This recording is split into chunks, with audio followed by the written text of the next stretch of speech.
OK, on entend juste la présentatrice, là. Elle arrive dans quelques minutes.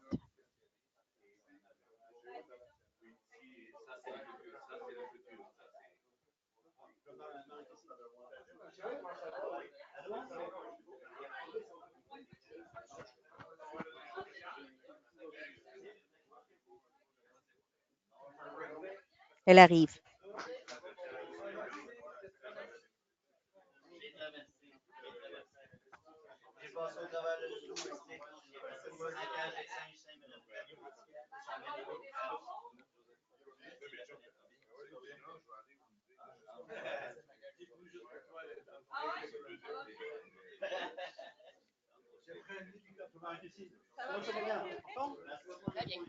Allô, allô? Allô?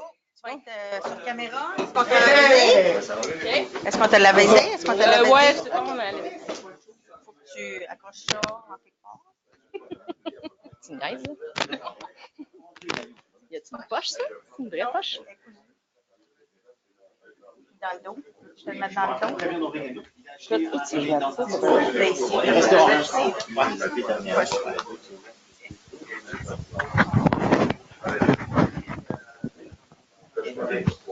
Avec nous? Ah, c'est bon. Ça fait, ça tombe maintenant. Moi, je bouge pas mal, hein. La seule chose peut-être que j'ai. Tu peux te le mettre ici, là, te le pincer ici. Ouais, c'est ça, hein. C'est sûr qu'initialement, c'est juste que je ne me tente pas de l'attacher. Moi, là, mon idéal. C'est gens qui OK.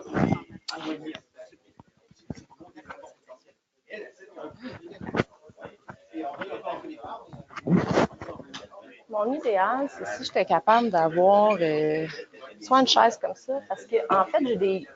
Tu sais, ça, là, c'est super simple, mais moi, je parle pendant 2 heures. Fait que j'ai quand même pas mal de stock. Ça, non, ça, on le présente à l'écran. T'avais-tu mis en bas, tu sais, j'avais comme 3 affaires que je voulais présenter. Hey, excuse-moi, j'aurais dû arriver d'avance, j'ai perdu 2 fois. C'est super bien. J'avais comme envoyé 2 trucs. Transfert de police. Oui, celle-là, les 2.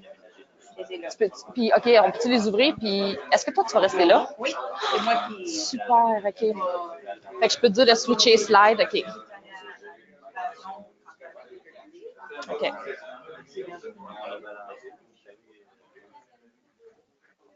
Ah, il fait super chaud, là. Oh my God. Je peux même pas enlever le truc, là. C'est ça.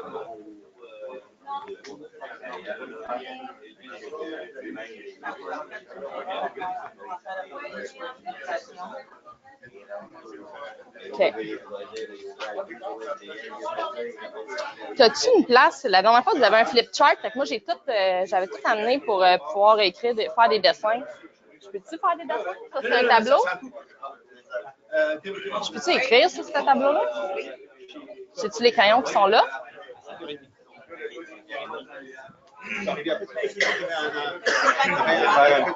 Hein? Avec ton doigt.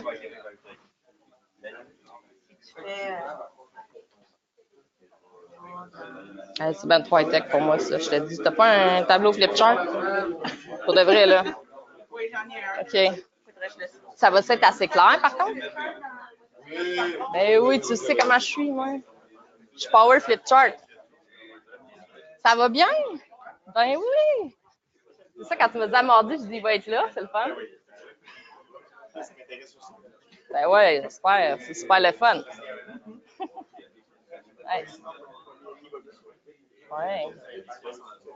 Rendu à 57 ou 8, là, ouais. Ben, c'est ça, avec les invités. On a tout le temps 8-12 invités, fait que ça monte à 70 tout le temps, là. Ah, c'est.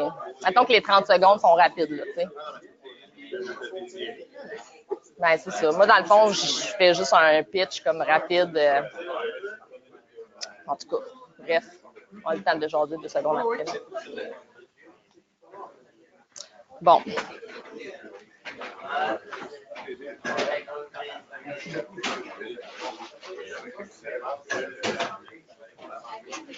On lève debout.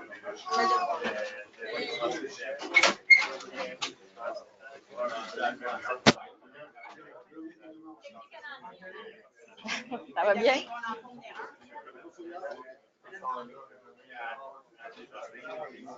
C'est ça. Tu n'as pas ça juste une petite table, hein? Que je pourrais mettre juste en avant ici pour pas. Je pense que c'était table-là. Et où? Ça s'appelle Marie. Christine? Ah! C'est les meilleurs, les maris. Bon, t'es en forme, là? J'espère que t'es en voilà. Good. Quand je suis pas là, je dis que ça marche. Ah, c'est bon. C'est parfait, merci. OK. Vous n'allez pas faire ça. Il est temps?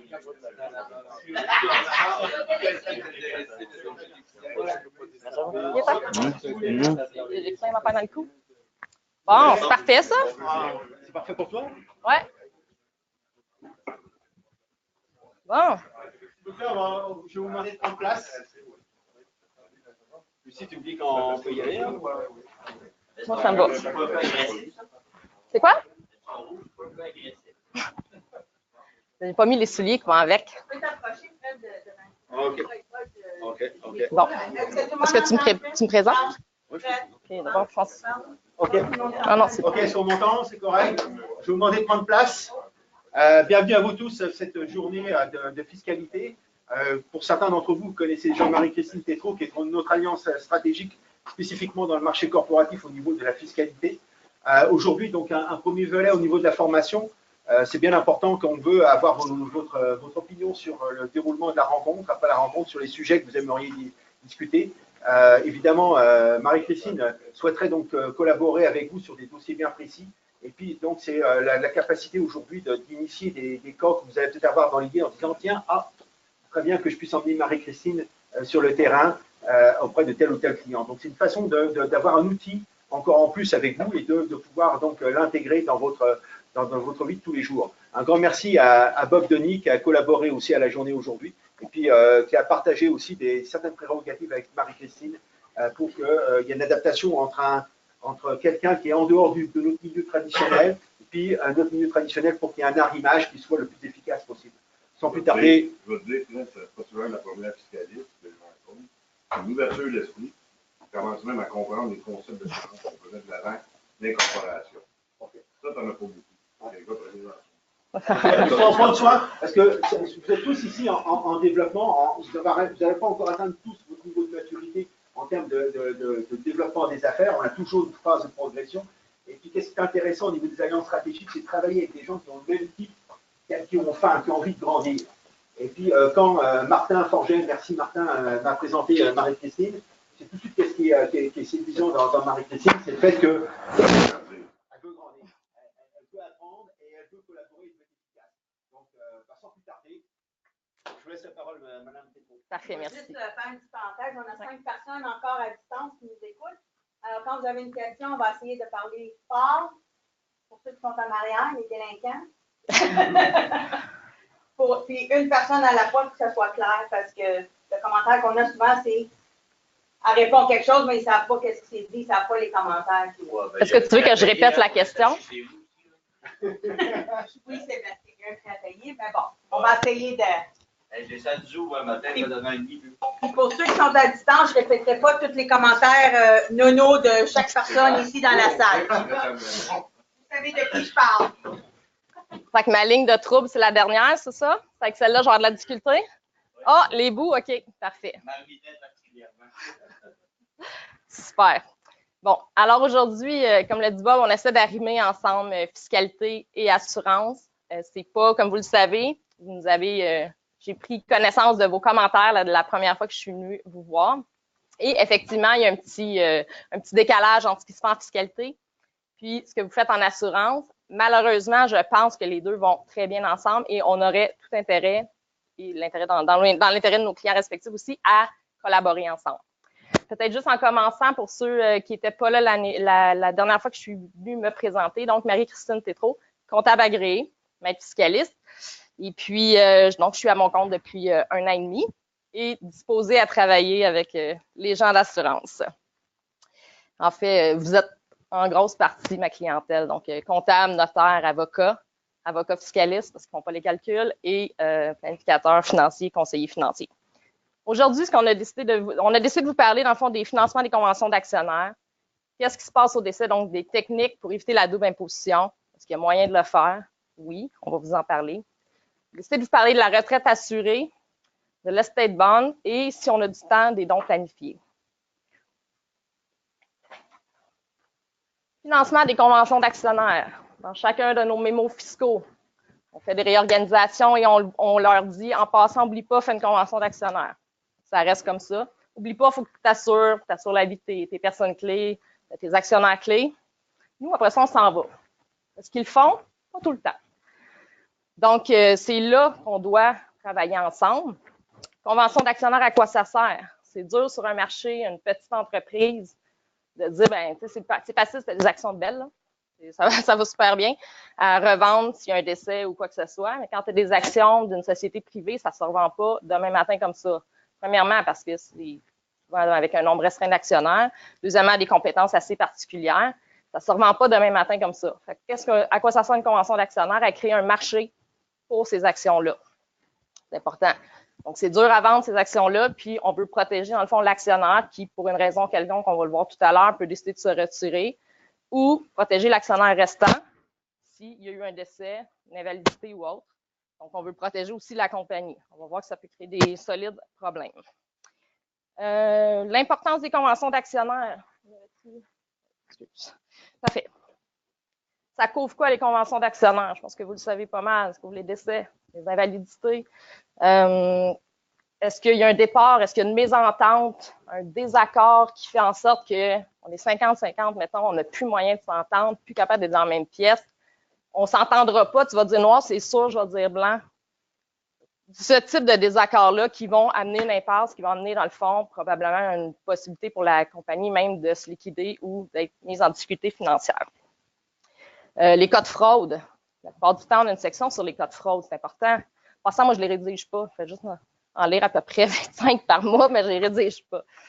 On doit aussi s'assurer, dans le fond, qu'est-ce qu'on fait quand il y a une personne clé qui décède.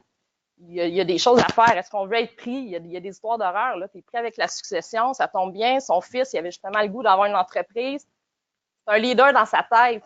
Toi, tu sais que tu ne le veux pas comme coactionnaire. C'est sûr que tu ne le veux pas. Ça va mettre l'entreprise en faillite, mais tu es pris avec. Tu n'en as pas de convention d'actionnaire. Tu fais quoi? Tu dis, parfait, je vais te racheter 1 million. Non, moi, je pense que mes actions valent 2,5.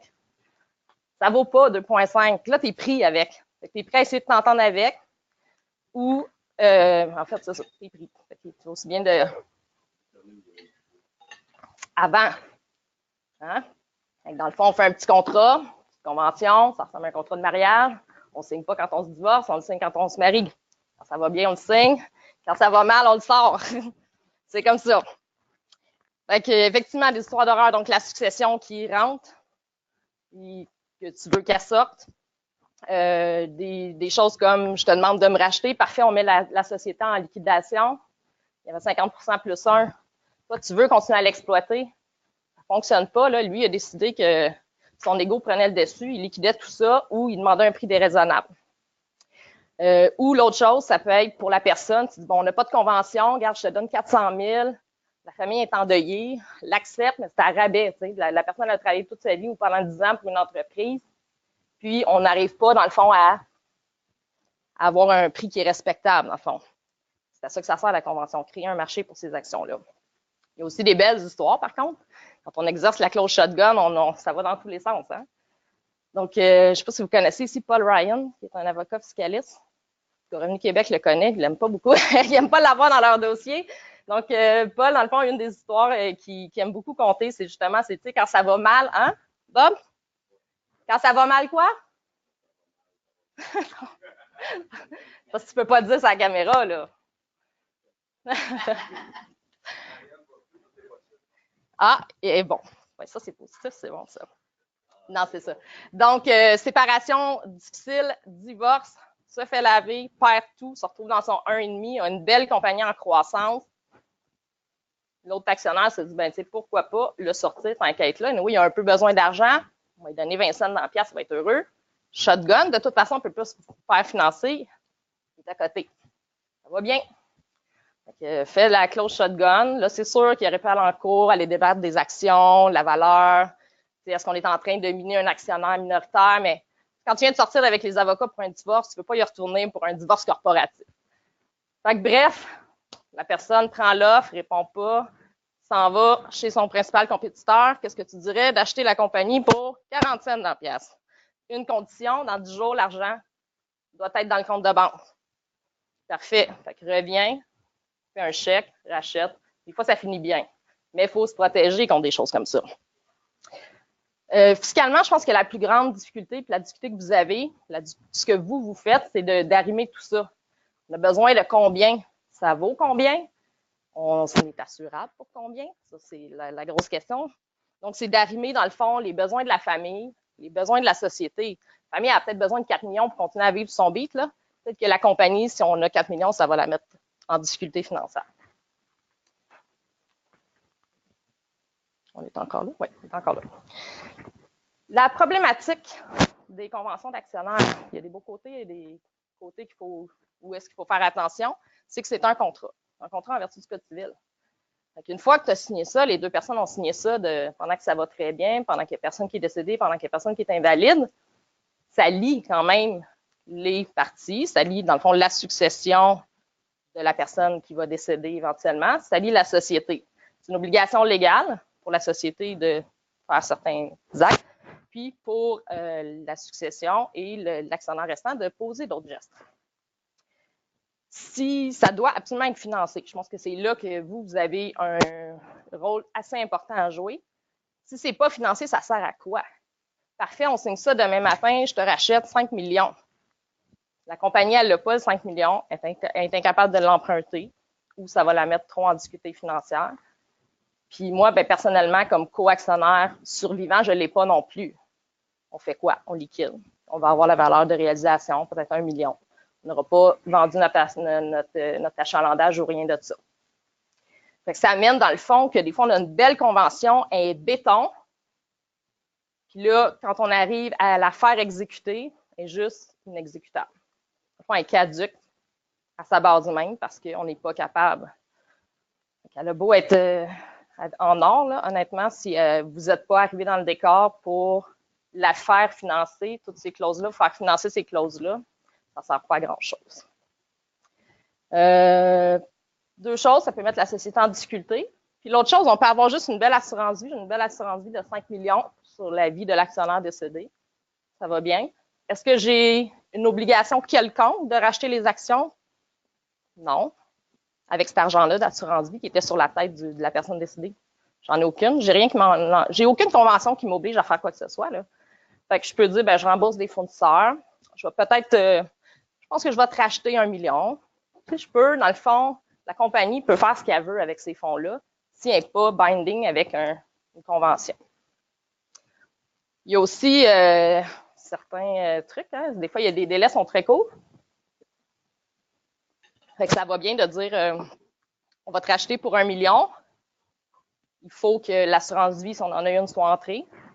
Ou il faut avoir la capacité d'aller financer l'entreprise pour 1 million, avoir la capacité, puis dans un délai qui est quand même raisonnable pour respecter notre convention. C'est ici, je pense qu'on a tout intérêt à se parler parce qu'il y a les fiscalistes, il y a les gens d'assurance, puis il y a ceux qui rédigent les conventions. J'ai ajouté aussi, parce que je le vois souvent, il y a quelque chose qui clash un petit peu avec les nouveautés des successions 2016, les notaires. Tous ces gens-là, là, théoriquement, il faudrait s'aligner pour que ce soit aligné ensemble, donc que ce soit arrimé. Vous, dans le fond, vous devez voir la convention. Premièrement, vous allez revoir si c'est assurable ou pas de la personne. Mais par exemple, justement, voir la convention. Si on en a une, vous voulez voir à quel prix à combien il faut que je t'assure, là. Après ça, est-ce que tu es assurable jusqu'à ce niveau-là? Ça, c'est l'autre chose. Vous devez voir également, on va en parler plus loin, qu'est-ce qu'on fait avec l'assurance, où est-ce qu'on la prend. Puis je pense qu'effectivement, vous êtes les mieux placés. Puis quand vous approchez un client corporatif, c'est une des choses à poser comme question. Est-ce que tu as une convention d'actionnaire? ça a quand même des impacts sur ce que vous faites. Puis s'ils n'en ont pas, honnêtement, vous avez le meilleur pitch de vente parce que, justement, si ils ont une convention d'actionnaire, ils ont payé 5-6 000 pour faire ça, de toute façon, si demain matin, l'employé clé, l'actionnaire clé décède, est invalide, la compagnie est gelée là, il n'y a plus rien qui se passe, on n'a pas les fonds, on n'est pas capable de rembourser l'assurance vie ou l'invalidité de notre actionnaire clé. De toute façon, ça ne sert à rien. Tu viens de mettre 6 000. Ouais. J'en ai vu pas mal. On est rendu là.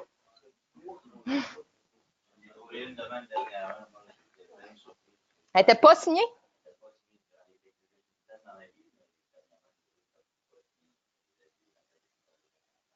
Il aimait ça, il l'avait lu, puis il trouvait ça bon, mais on va faire signer, on ramenait ça au bureau. Et lunché, on partait 2, 3, 4 heures.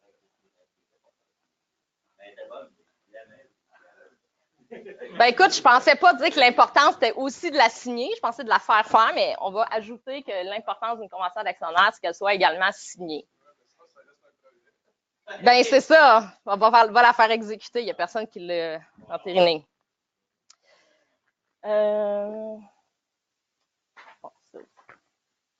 Maintenant, on a notre convention, on voit certains prix.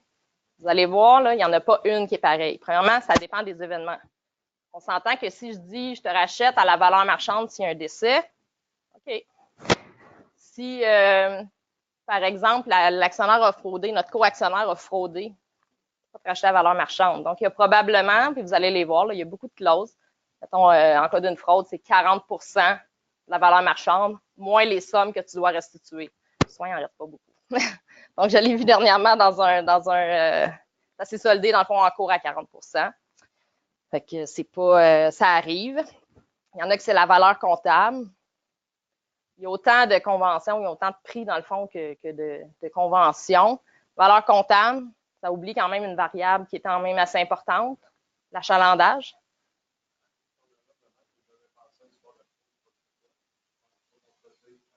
On s'associe avec quelqu'un qui parle de la fraude, mais s'il n'y a pas de clause là-dedans, ça veut dire, je comprends bien qu'on pourrait vendre la compagnie, chacun ses parts. L'autre a fraudé, puis on est responsable des fraudes de l'autre. Je peux répéter la question.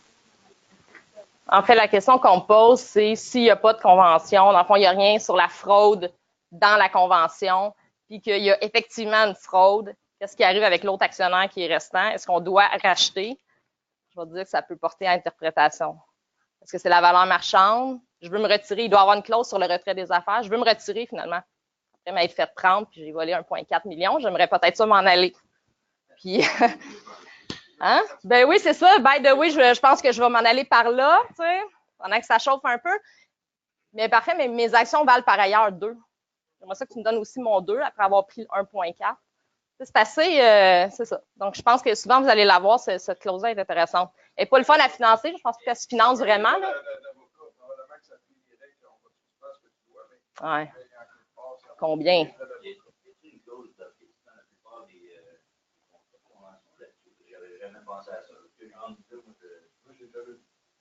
Non? Oui. C'est ça. Non.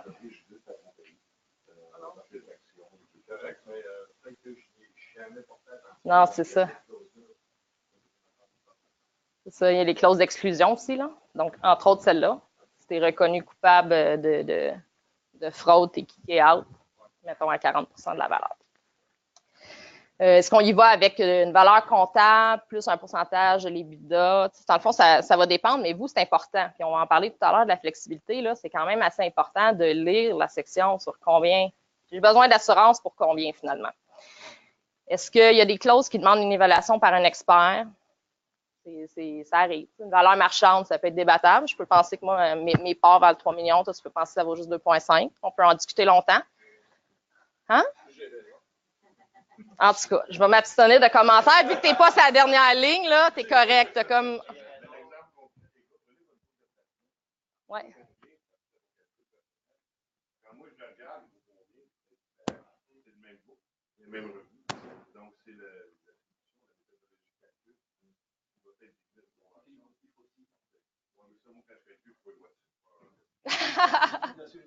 La convention, il faut faire une modalité de calcul. C'est celle-là qu'on va déterminer. Si tu es un professionnel, ça va être C'est ça. les bids-là, ces choses-là. Normalement, dans une clause, tu vas se mettre à ça. Quand il n'est pas là, c'est peut-être pas une bonne affaire à demander au propriétaire d'entreprise. C'est pas là, je ne demande pas de payer ta convention. Puis là, tu t'assois avec l'avocat pour être sûr qu'elle soit arrivée avec tes besoins. Voici les partenaires, comment ça marche. Maintenant, c'est bon, on parle de la valeur. Mon actionnaire vient de décéder, il y a 1 million qui est rentré dans la compagnie. La compagnie valait 5, elle en vaut-tu 6?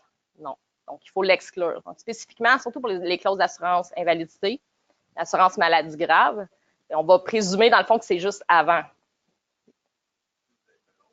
Non? J'ai déjà des exemples de conventions. Oui. Je ne sais pas si vous allez nous en fournir une. C'est toujours intéressant de voir, quand tu en vois une, moi, je ne check pas tous les temps. Mais quand j'en check une, souvent, je ne fais pas de clause de spécialité. Je ne fais pas de clause claire d'invalidité. En fait, la question qui m'est posée, c'est est-ce qu'on a une convention type? Souvent, l'obligation de s'assurer n'est pas dedans. C'est vrai. C'est genre, tu peux prendre une assurance vie, mais pas obligé. Ah ouais. Le mot doit. Nous, on aime le mot doit. Doit. Une obligation. Obligation de s'assurer. Puis, on a eu une certaine incertitude pendant 1 an ou 2 où est-ce que l'ARC challengeait un petit peu les valeurs. Par exemple, si je dis, regarde, moi, ça va valoir 3 fois les bidas, puis ça va être ça si je décède. Est-ce que c'est la valeur marchande? Ben, peut-être pas, mais c'est la valeur avec laquelle on s'est entendu quand ça allait bien. Puis là, ils ont dit, écoutez, si vous avez une convention écrite, la convention, si c'est entre personnes, on transite à distance, là, c'est vraiment mon co-actionnaire, c'est pas mon conjoint. Donc, on a, dans le fond, indiqué un prix fixe, puis on s'y maintient, ou une formule, dans le fond, ils ne vont pas challenger cette valeur-là. Ça, c'est important. Puis, on va en venir à la flexibilité. Ça fait 10 ans que notre entreprise roule. Bon an, mal an, on a tout le temps 300 000 de profit. On sort à peu près 300 000 de dividendes. On a un book, mettons, un achalandage de 4 millions. On sait qu'à 4 millions, on est pas mal dedans. Mais pas une entreprise en croissance, c'est stable. On vient de signer une convention d'actionnaire, un petit peu en retard, ça fait 2 ans, c'est en pleine croissance, on n'avait pas eu le temps avant. On la signe, c'est important, on la signe. Et puis, on a dans le fond un prix qui est basé sur la valeur marchande. Aujourd'hui, ça vaut 2,4. Je peux déjà vous dire qu'une entreprise qui fait comme ça, dans 3 ans, ça ne vaut plus 2,4 ou 3,4. Est-ce que, je sais qu'on avait parlé un petit peu avec Bob, d'avoir une certaine flexibilité au niveau de la valeur d'assurance. Parce que là, plus le temps avance, 5 ans, 10 ans, je vieillis, peut-être des petits bobos qui sortent. Hein? Fait que là, dans le fond, on avait un produit.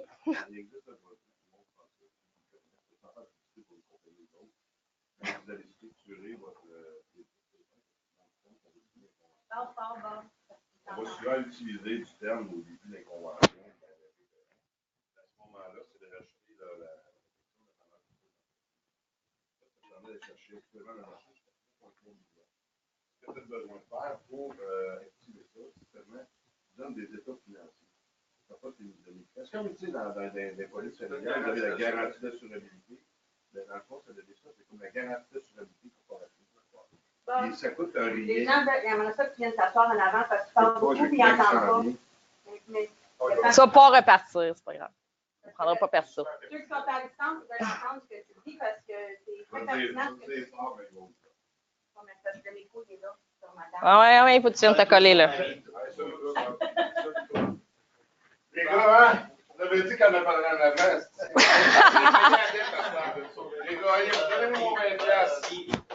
Allez, j'avais gagé 20$, tu m'en donnais en avant. Oui, parle. Dans le fond, ce qu'on mentionnait pour protéger la croissance future, je vais vous donner des exemples concrets. J'avais une compagnie, première année, moins 39 000, deuxième année, 11, 21, troisième année. Ça prend 3 ans d'état financier, normalement, pour pouvoir le justifier. Puis ce qu'on peut faire, c'est quand on met de l'avant, bien, souvent, ça va être du temporaire, soit 10 ans, 20 ans au début, parce que c'est pas trop dispendieux. rajouter la protection valeur future entreprise parce que quand vous avez ça, ça vous permet d'extensionner jusqu'à 3,3 millions, c'est le maximum. C'est sans preuve de surabilité. C'est 2 états financiers, les chiffres sont là, la compagnie l'accepte automatiquement. Puis ça vous permet, ça, vous, de continuer à avoir un suivi avec les clients. T'sais?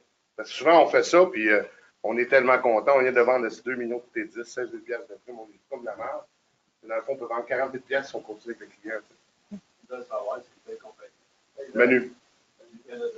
Canada Vie aussi, le fait. C'est ce que j'utilise dans le corpo, moi, c'est plus Manu. Dans le rachat de part, j'aime mieux Manu parce que je peux aller jusqu'à 2 millions versus 1 million Canada Vie. Que ça me donne des guidelines, là, mais tous les fournisseurs sont bons.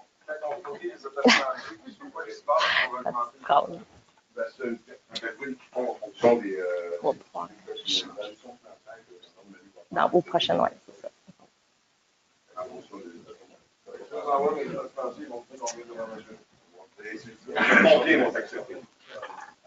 Marie, peux-tu me coller un peu? Je vais commencer à faire. Non, reste loin, là. Reste à la dernière ligne avec ton bonnet down. Tu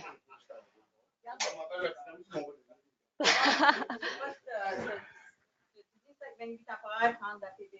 C'est exactement ce que je viens de mentionner. Et peut-être aussi de mentionner, comme un des avantages, dans le fond, c'est qu'on protège l'assurabilité dans le futur ou l'augmentation de valeur. Mais si on ne l'utilise pas, ça ne nous coûte rien présentement. Et en plus, ça vous permet de vendre des primes dans le futur. Hein? On va travailler pour vous autres un peu. Effectivement. As-tu des obligations à certains moments? Donc, tu as 10 ans pour exercer. C'est ça sur 10 ans. Puis, c'est en fonction de la croissance de l'entreprise que tu fais.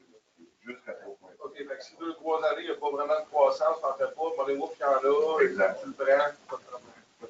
Puis, y a-tu des maximums? 3,3. Non, mais je veux dire, exercer par année ou, je veux dire, c'est vraiment un état financier, c'est l'augmentation de l'État, ça a augmenté de 60 avec gros et bon job. Exact.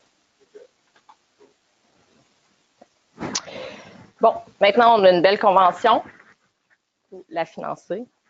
C'est exactement le point de la discussion d'aujourd'hui. Donc, comment est-ce qu'on y va? On y va en assurance vie, temporaire, permanente. Ça dépend où est-ce qu'on est dans la vie de l'entreprise. Au début, c'est peut-être un peu plus tough, là, au niveau cash flow. On y va plus en temporaire. On peut la convertir plus tard. La plus économique, financer une convention est et restera toujours les protections de l'État. Cet exercice concret, là, une valeur de 1,5 million, tu vas cumuler ça sur 10 ans, c'est 150 000 par année. 150 000 d'assurance vie, mon client est assuré pour qu'il vende 20 millions qui en va 40 ans. Donc, c'est toujours la façon la plus économique, mais il faut mathématiquement faire la démonstration. Oui. S'assurer qu'il voit la réalité. Donc, Bob dit, parce que je ne sais pas s'il entend, il entend-tu? Que la façon la plus rentable, économique, de financer une convention d'actionnaire, c'est avec l'assurance vie. Est-ce que vous avez des tableaux? Est-ce que vous êtes capable de leur démontrer? C'est ça, hein, vous avez les tableaux. L'autre chose, assurance invalidité. Ça va bien, tomber sur la tête, ça va plus bien. Ça allait mieux avant. Donc, on voit souvent l'assurance vie dans beaucoup d'entreprises quand même, mais je vous dirais beaucoup, je pense que je vais me garder une réserve, là, parce que nous, quand on fait de la conformité T2, on a tout le temps cette question-là, parce que les primes ne sont pas déductibles. Puis, c'est fou le nombre d'entreprises qui nous disent « j'en ai pas ». Fait que ça, c'est, je vais enlever le mot « beaucoup », là. C'est quand même assez commun, mais il en manque encore. Faites mieux votre job. Puis nous autres ici, on va vous aider à faire votre job. C'est vrai, hein? Non, l'assurance vie, même l'assurance vie. Oui. Je ne sais pas si les gens en ont personnel, là. Oui, mais si ça fait 4 ans qu'ils sont en train de le faire, il faut que tu te rendes. C'est ça. Une des choses qui arrive, malheureusement, c'est que les gens sont tellement contents de vendre une prime de 1600 $ par jour. Ouais. Ben là, ils s'attaquent à l'assurance vie, il y a besoin de 3 millions. Tant qu'il fait le billet d'assurance. Au lieu de prendre son temps, il dit, regarde, OK, l'assurance, c'est une chose, mais là, l'invalidité. Ouais. Dans combien de temps? C'est quoi l'invalidité qu'on peut aller? Dans 12 mois, dans 24 mois, ça rachète. Bon, ouais, 12 mois, là, un cancer, ça va vite, ça va vite. Ouais. Comment tu le finances? Là, tu vas ouvrir la porte sur, nous, je vais faire la protection, là, de financer ta convention complète. Là, tu vas faire de l'assurance vie pour un certain montant. L'assurance invalidité, tu vas devoir protéger tes revenus. Puis après ça, tu as les poignées de rachat de part qui existent, qui vont te permettre de dire, ben, regarde, jusqu'à 2 millions. C'est ça. Et encore là, c'est économique. Ouais. Il y a la maladie grave, donc on va rentrer avec les stratégies que tu vas voir plus tard. Merci de pas vendre le punch.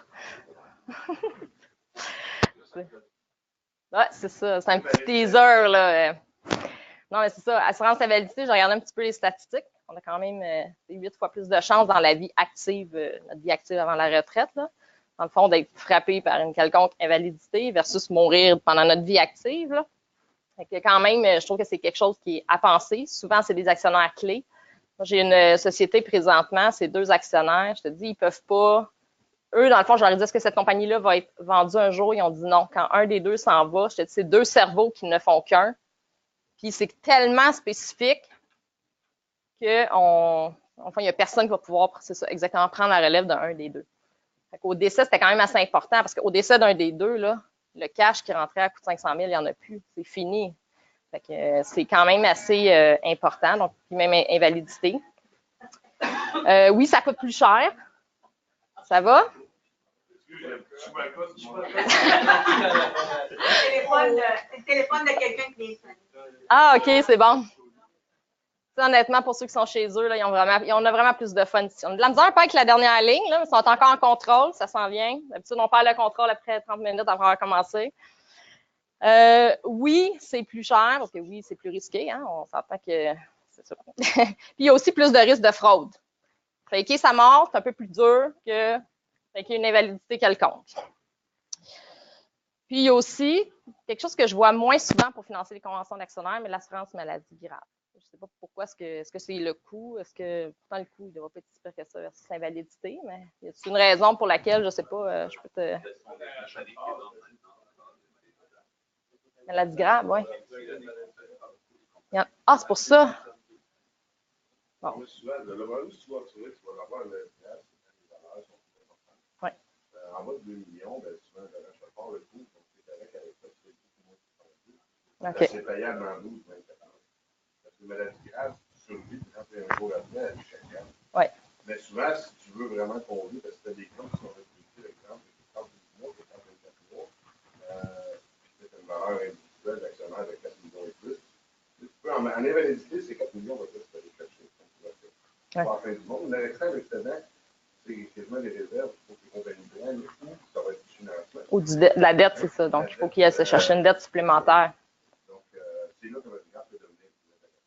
Mais la maladie grave dans le corpo, on fait toujours plus pour le Maximum, c'est 2 millions si on fait pas les compagnies en maladie. Total, tout OK. mon conjoint Canada, 2 OK. millions.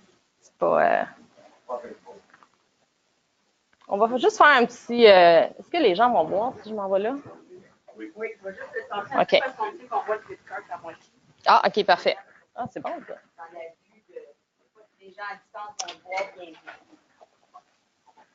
Juste parler, dans le fond, un petit peu rapidement, en fait, de l'assurance vie. On va revoir le concept de où est-ce qu'on détient cette assurance vie-là.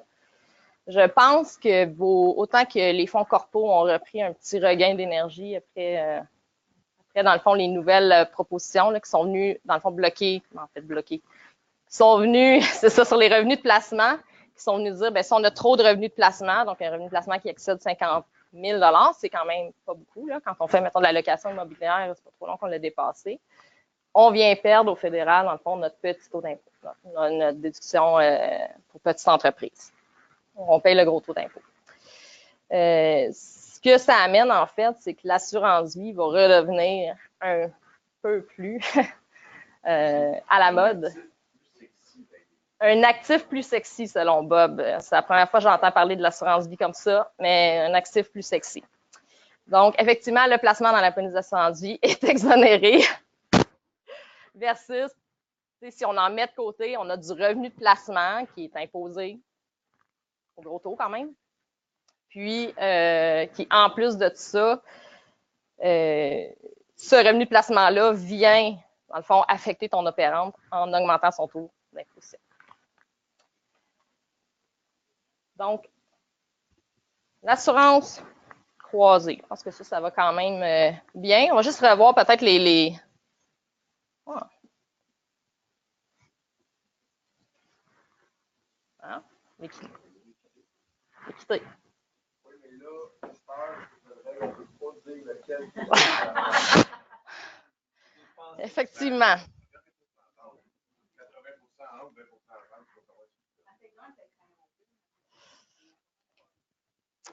Bon. Ça, c'est la discrimination? Bon. Fait que je vais avoir une plainte pour discrimination officielle tout à l'heure de déposer.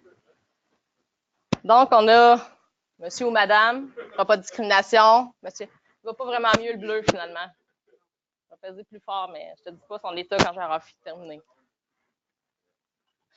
Oui, un budget. Frédéric est où? Frédéric? Mais non, c'est une blague, pas tout de suite. Je peux finir, là. Donc, détention croisée. Hein, c'est facile. A sur la vie de B, monsieur ou madame B. Monsieur ou madame B. Ça a quand même une couple d'avantages. Lesquels? Au moins un, s'il te plaît. Non, pas toi, là. Arrête de répondre, là. Simplicité, effectivement. C'est fou. Ça peut pas être plus simple que ça. Même chose, on protège un petit peu notre capital parce que ici, j'ai beau avoir autant de créanciers garantis que je veux. L'argent va être reçu ici. C'est bien.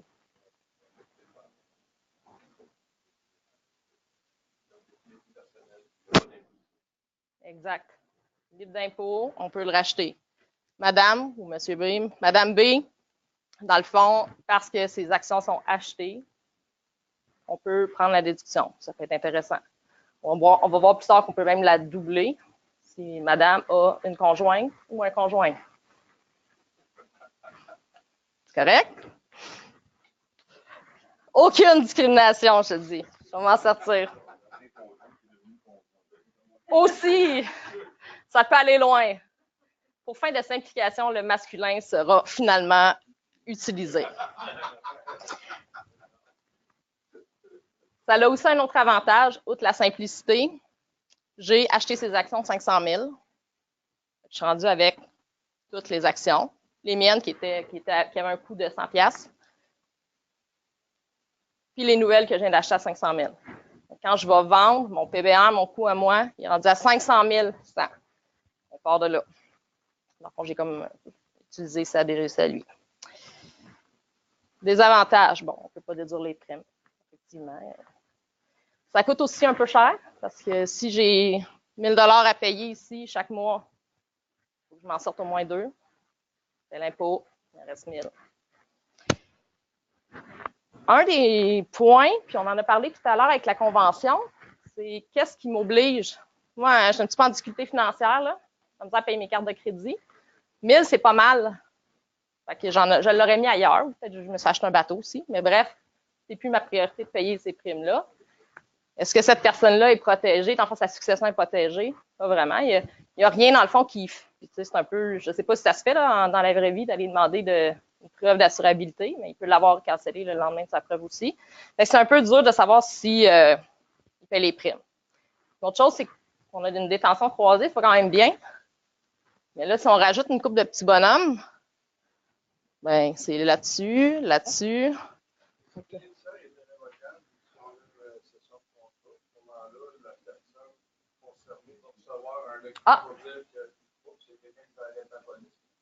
C'est une précision importante que je ne connaissais pas, en fait, que si le bénéficiaire est irrévocable, si la police est résiliée, ça va être connu.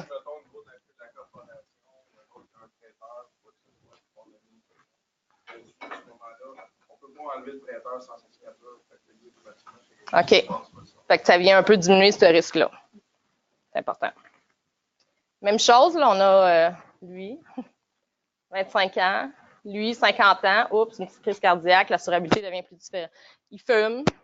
C'est sûr que les primes sont différentes. Fait que ça aussi, ça a un coût pour M. B.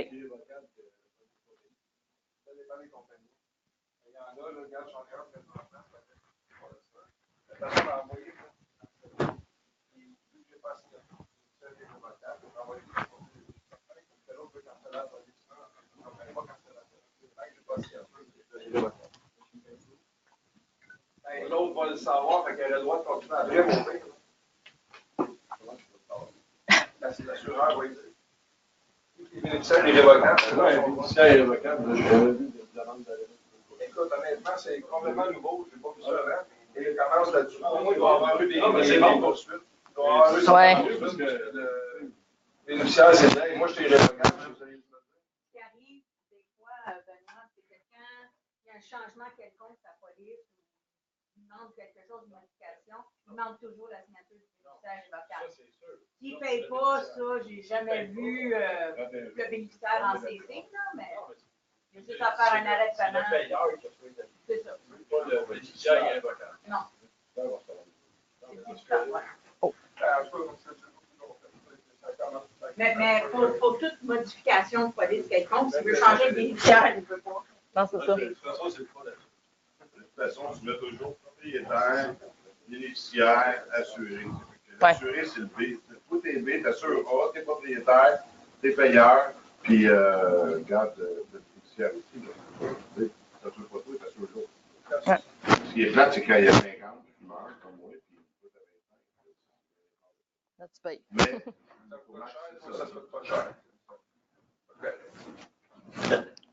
L'autre chose, peut-être dans le fond aussi, c'est que si on n'a pas de convention, puis lui encaisse 500, il n'y a rien qui l'oblige dans le fond à acheter ses actions à la succession à ce prix-là ou à tout autre prix déterminé. Donc, bien sûr, on ne fait pas ça. C'est ouais, ben sa méthode croisée. C'est l'assurance croisée. Ouais. C'est ça. On fait un recap parce que tantôt, on va entrer sur le post-mortem. Où est-ce qu'ils sont détenus les assurances? Ça avait quand même... Oui, non, c'est bon. Détention corpo, hein, ici. Ça vient, dans le fond, pas mal enlever les désavantages de tout à l'heure. Peut-être un peu moins 5 par contre. Ça, c'est vrai que c'est un désavantage. On reçoit l'argent ici. Avant que la succession reçoive l'argent, on va faire une planification post-mortem. On va les voir tout à l'heure, peut-être même après la pause. C'est pas, tu nous parleras la pause. Donc, l'argent, c'est un petit peu plus long avant qu'on la reçoive. Il y a peut-être une couple de manipulations fiscales, le fun à faire. Ensuite, on a des avantages. Ici, on a un CDC. On peut leur verser des d'impôts avec tous les planifs qu'on va voir tout à l'heure. Net du CBR. Vous savez qu'ils vous ont bloqué vos petits planifs avec les gestions. Hein? On les trouvait bien le fun. On vous trouvait super. Vous avez quand même, je dois vous dire quelque chose, là. L'assurance, les assureurs, je ne sais pas qui est-ce qui travaille en fiscalité là-dedans, mais vous avez des produits qui réussissent à passer à côté des lois jusqu'à temps qu'ils les bloquent. Mais vous avez beaucoup d'imagination et c'est incroyable. Il ne resterait plus rien. C'est ça. C'est ça. Non, mais pour de vrai. Je vais t'en parler. Ah oui, c'est ça, je vais en parler dans le fond avec les deux, là, les deux holdings. Je vais t'en parler dans le fond. Même chose, c'est moins cher, c'est sûr, les primes ici. Puis, il n'y a plus de disparité. Là. On a beau avoir 50 ans, 25 ans. Moi, c'est toute la société qui paye. Il y a quand même un certain contrôle aussi. La société paye. Je sais qu'elle paye. On a un certain contrôle. Fait qu'on ne se retrouve pas, comme tu disais tout à l'heure, à dire...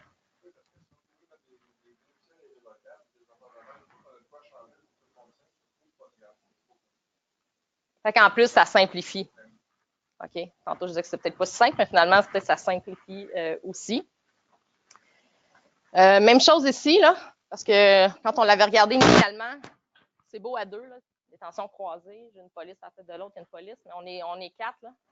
Ça fait quand même 20 polices. Là. Puis ça coûte plus cher parce que j'assure tout le monde, toi, sur ta vie, j'assure un quart de ta vie, les 4 autres assurent l'autre quart, les 3 autres assurent l'autre quart. Fait que 4 fois un quart de police coûte plus cher qu'une fois la police dans une fois la prime ici.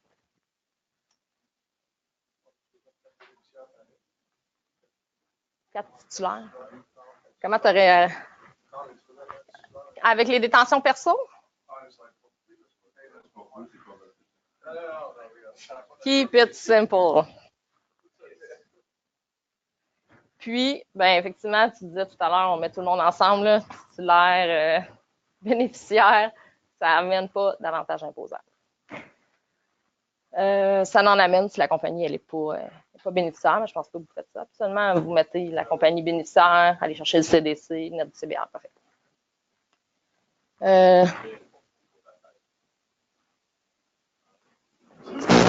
Tu parles de quoi?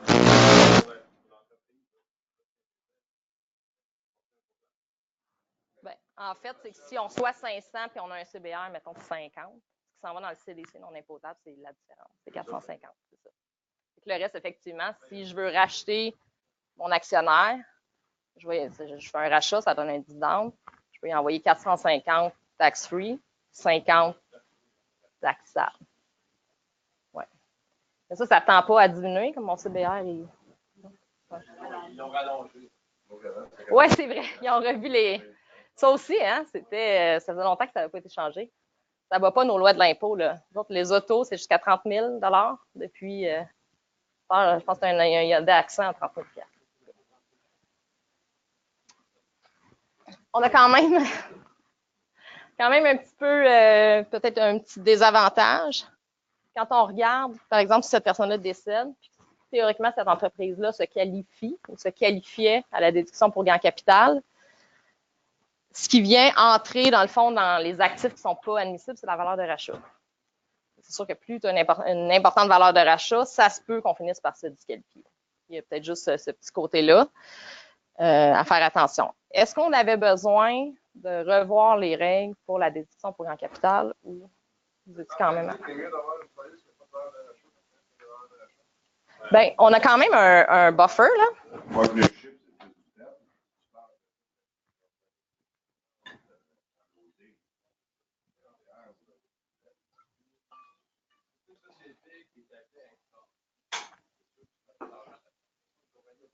C'est ça.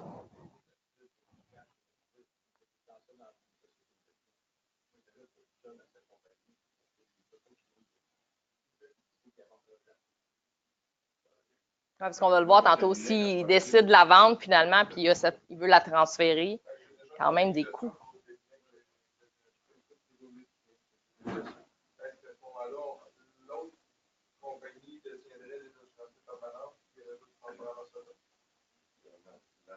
Les gestions, c'est là que le cash flow. Les opérantes, c'est là que tu génères ton cash. Souvent, tu veux que tu l'aies qualifié, tu vas l'épurer ou la nettoyer. Tu veux juste, pour être un peu de protection, protéger tes produits. Tout le monde a une gestion. Ça pour tout va rentrer dans l'opérante. C'est vrai. Si on a une entreprise qui est encore active, Madame B décède, on a une entreprise qui est active, on a des créanciers, il y a quand même du capital qui va rentrer ici. C'est sûr que si on a des créanciers qui sont garantis, si on n'a pas payé nos taxes depuis longtemps ou si on est en retard, ils vont quand même avoir un droit de regard, dans le fond, pouvoir se payer avant la succession de Madame B. Il y a ça aussi. Soyez à jour, mettez vos clients à jour.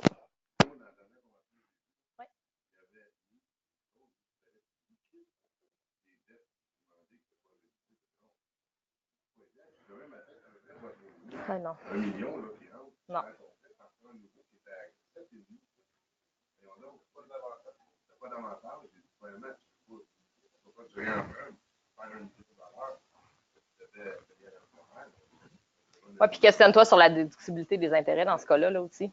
Pour acheter un actionnaire, ça peut être challenger un peu. Là. Ça a d'une fin qui est admissible. On pousse la logique fiscale juste un peu plus loin. Même exiger de prendre le produit d'assurance. De 5 millions à la peine à la compagnie, puis avant de payer l'actionnaire, s'il y avait des dettes, non, tu ne peux pas commencer à payer les banques. C'est assez.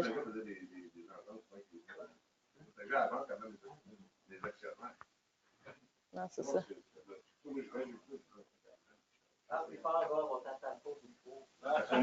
Hey, t'es-tu venu contaminer ma deuxième ligne qui était tranquille, là? Tourne en arrière. Ouais, c'est ça. Va-t'en au zoo, là.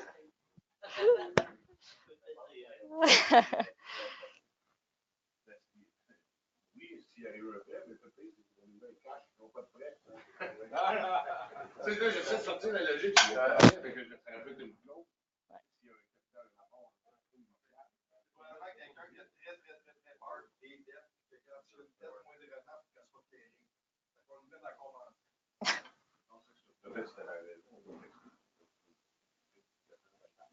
Il était banquier dans une autre vie. Il a peur d'avoir peur. Peut-être un. On va continuer parce que déjà 11 heures. Pas vrai?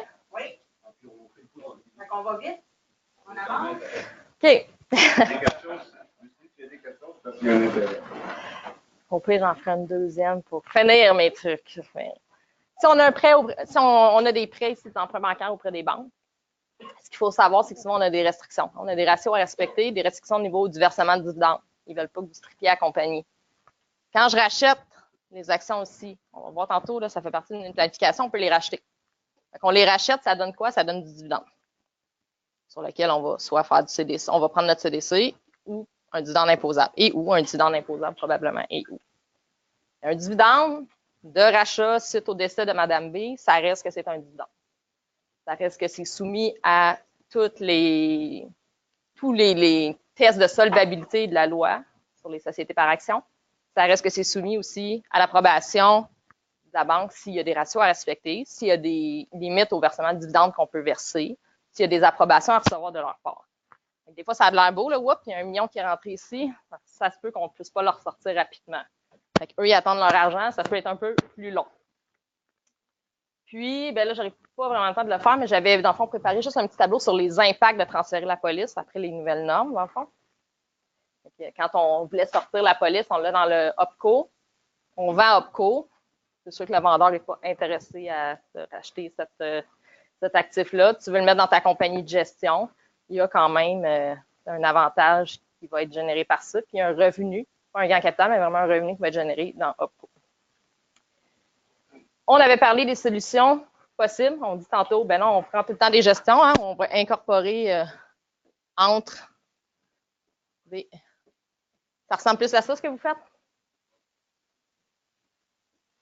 C'est bon. Puis, dans le fond, c'est ça. Chacun avait une police d'assurance vie. Ce qui est maintenant, puis tantôt, on en parlait, ou je ne sais pas c'est qui m'a dit, c'est quoi les nouvelles règles où on ne peut plus faire ça. C'est qu'avant, c'était super le fun. L'argent était déposé ici. On pouvait verser un dividende qui était égal au montant reçu moins le CBR. Bien, OPCO, elle n'en avait pas de CBR parce que c'est pas elle qui payait, parce que c'est elle qui payait, puis elle. Fait que dans ce temps-là, on recevait 1 million, on ne déduisait rien, puis on pouvait ressortir libre d'impôt 1 million ici, 1 million ici. Là, ils ont dit là, ça va faire. Ça les avait fatigués déjà. Je pense que les premières fois que ça les a fatigués, c'était comme 97, là. Fait que ça leur a pris du temps à réagir. Vous avez pu l'utiliser longtemps. Maintenant, ils ont dit, regarde, peu importe qui paye, on déduit le CBR qui est applicable à ta police. Et si on a un CBR de 100, ben c'est pas vrai que tu vas pouvoir reverser 1 million. Ce qui est probablement logique. Honnêtement, c'était très brillant d'avoir pensé à séparer le titulaire et c'est ça, en mettant par exemple GESCO qui était titulaire puis OPCO qui était bénéficiaire. Assurance. Incroyable.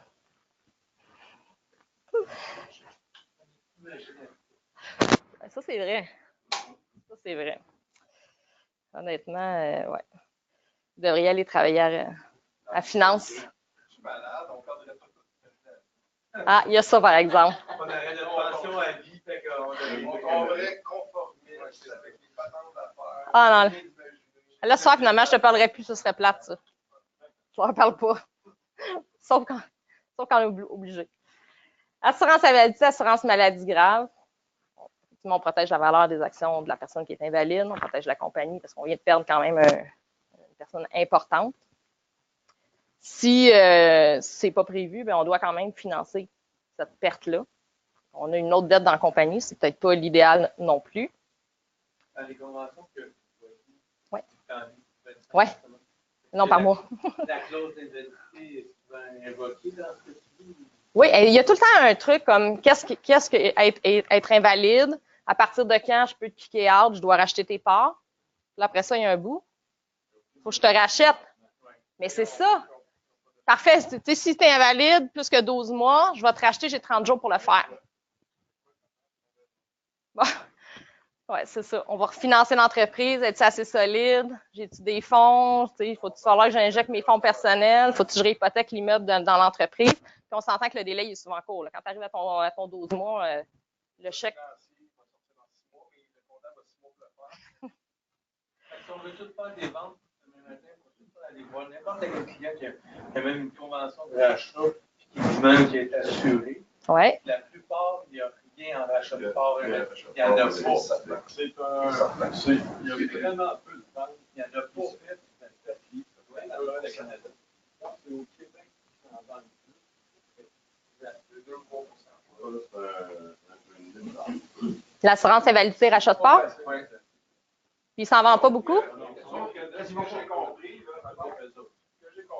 comme RBC, mettons, ils en font, mais ils t'exigent pratiquement que l'assurance salaire soit faite avec eux autres pour faire le rachat de part. Ils ne doivent pas juste faire le rachat de part. Ils exigent qu'il faut que ton client ait au moins une assurance collective en place ou une assurance invalidité d'abord. Même si ce n'est pas eux autres, Ouais. OK, tant que tu vas trouver. C'est assez défavorable. Tu vas faire le but qu'on fait.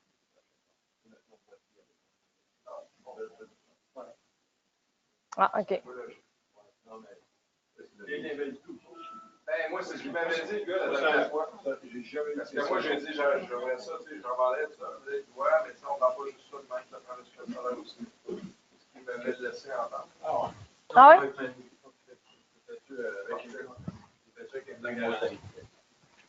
Non, il était avec un projet de garantie comme Great West, Canada Vie, la UV. C'est celui de RBC.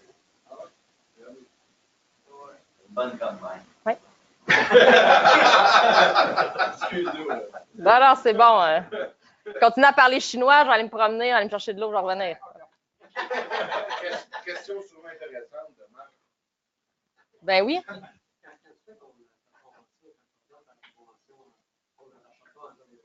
Oui.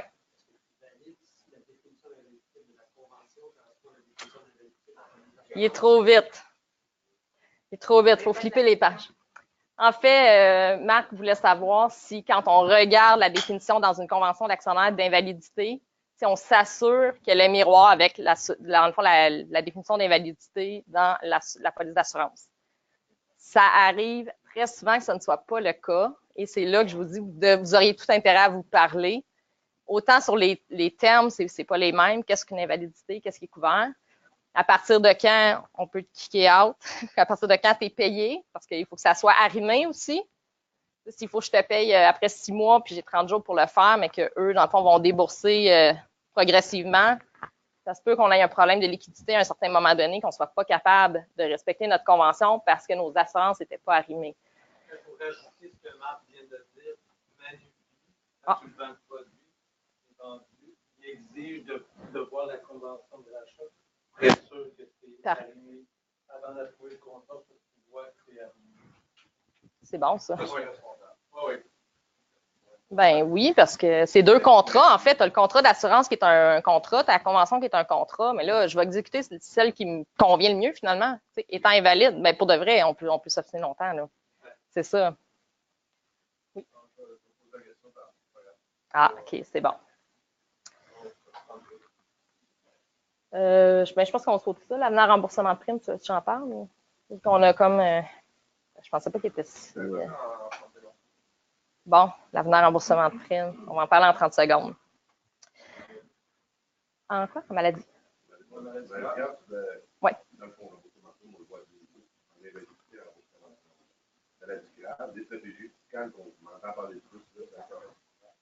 Bob, il faut que tu viennes parler à côté de moi. Oui, d'accord. OK, c'est bon.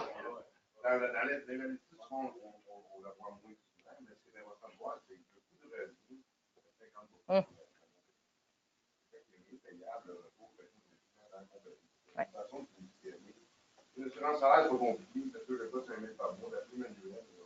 Bob, il t'entend pas. Peux-tu répéter ce qu'il vient de dire? Le rapport de prime, à ce moment-là, dans le commercial, dans le plan, je dis qu'on ne pas les coûts, on met à la compagnie de motion. Ça te souvient de plus. Ce que Bob vient de dire. L'assurance invalidité, pas dans le maladie. Ce que Bob vient de dire, c'est que si tu prends une police d'assurance invalidité, le remboursement de prime après 8 ans, il revient dans la compagnie. Donc, c'est comme si ça y a coûté 50% des primes. Ça condition d'avec payé l'assurance par la compagnie. Oui. Quand tu fais une convention d'actionnaire. Donc, si c'est une personne, si ce sont juste 2 ou 3, tu ne peux pas le faire, tu peux le faire avec ça. Donc, comme avantage imposable, tu ne peux pas le faire. En fait, c'est ça. Ça dépend c'est qui paye, effectivement. L'actionnaire, l'aide d'impôt. Quoi? Ça dépend comment tu vas la structurer. Ouais, c'est ça. L'assurance salaire, tu peux communiquer le principe de base du quoi la prestation d'action. C'est ça. C'est pour ça que moi, présentement, je le laissais comme avantage imposable, mais je mets dans le retour de prime. Mais ça, là, c'est super intéressant. Parce qu'on le fait, ça. L'avenir remboursement de prime, moi, quand j'ai découvert ça, je trouvais bien raide, je trouvais ça bien le fun. Malheureusement, puis pas plus tard que je l'ai dit passer, on l'a revu. Il y a vraiment, c'est mal fait. Pas par vous, là, vous faites votre job. À la limite, si vous êtes capable d'avoir 2 chèques distincts, donc 2 prélèvements, je pense qu'il y a une société qui le fait, une compagnie qui le fait. Mais le problème, c'est que souvent, c'est une prime. Oui, il faut que ça soit, qu'il y ait une certaine traçabilité, qu'on soit capable de la répartir. C'est la société qui paye tout. Jusque-là, ça va bien. Ouais.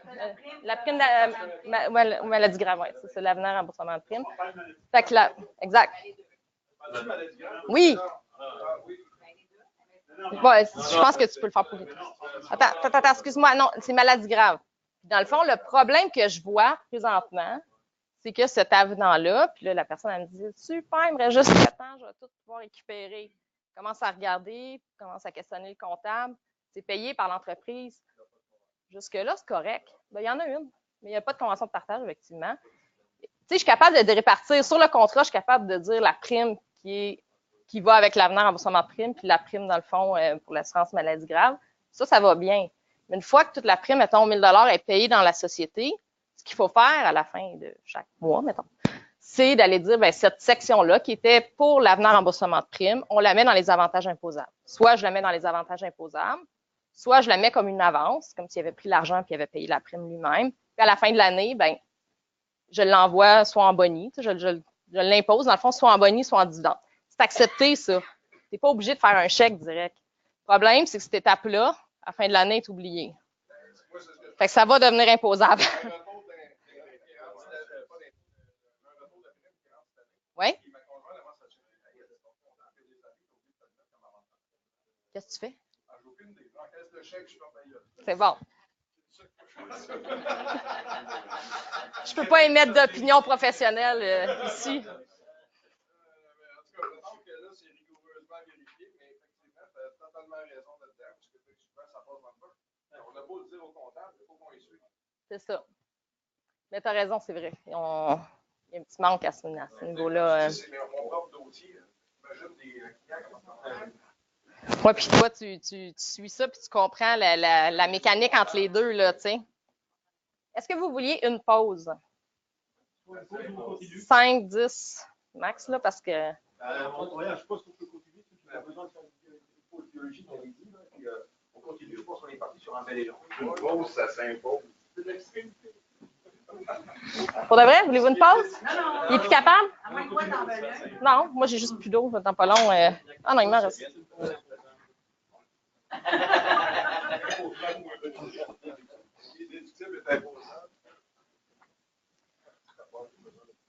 Peut-être juste, parce que ça s'insère bien dans une discussion quand vous êtes avec le client, peut-être juste leur parler de deux petits points que moi je trouve intéressants.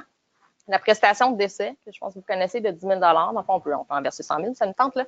Mais il y a quand même, si c'est dans une convention, on va reparler quand est-ce qu'il faut la faire, cette convention-là, on peut dire, bien, par exemple, à notre actionnaire décédé, au décès, on va verser une prestation de décès à la succession qui est non imposable jusqu'à hauteur de 10 000 $. On peut verser 100, l'autre va être imposable, mais quand même. C'est une dépense qui est déductible ici, ça c'est intéressant aussi. Donc, on a vraiment un 10 000, puis un 10 000 ici, non imposable. Maintenant, il y a une question intéressante qui a été posée à l'agence. On s'est dit, on n'y a pas pensé, il est décédé. Est-ce que je peux la faire par après? La réponse, c'est oui. Fait que, ouais, ça peut être fait post-mortem, fait que ça a changé beaucoup de nos planifs aussi. Mais donc, les nouveaux administrateurs peuvent, les administrateurs restants et la succession, dans le fond, peuvent signer la convention comme quoi, effectivement, il y a un 10 000 non imposable qui va monter. C'est quoi?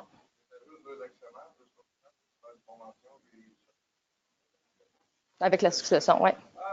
Oui, qui devient comme administrateur par défaut, parce qu'on le fait démissionner puis ils s'en vont. Donc, il y a un 10 000 qui peut être versé. Ça peut être intéressant. Quand même un petit montant. Mais...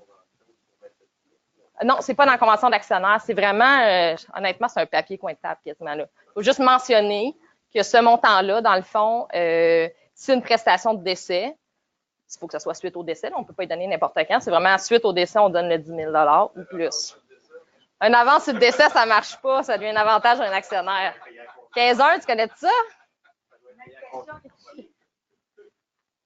Le remboursement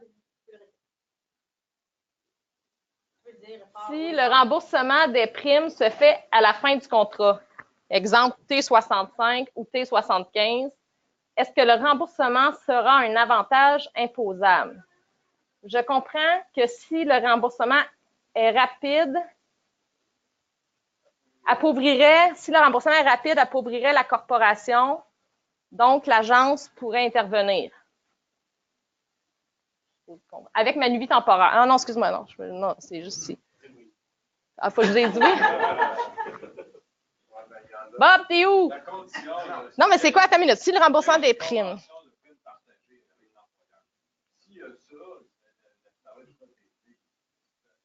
Mais il faut que ça soit bien fait. C'est pas ça qu'on vient de dire tout à l'heure? Oui, c'est ça. La question est, si le remboursement des primes se fait à la fin du contrat, exemple T65 ou T75, est-ce que le remboursement sera un avantage imposable? Ça dépend c'est qui a payé. OK. Oui, mais même si la compagnie a payé, il faut qu'il y ait une convention de. Ah oui, je l'avais ça dans mes trucs. Oui, hein? La compagnie a payé son contrat.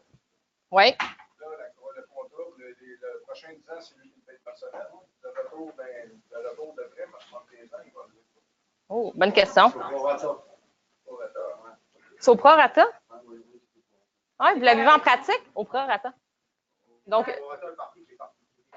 ça dépend du contrat, de la convention de non imposable.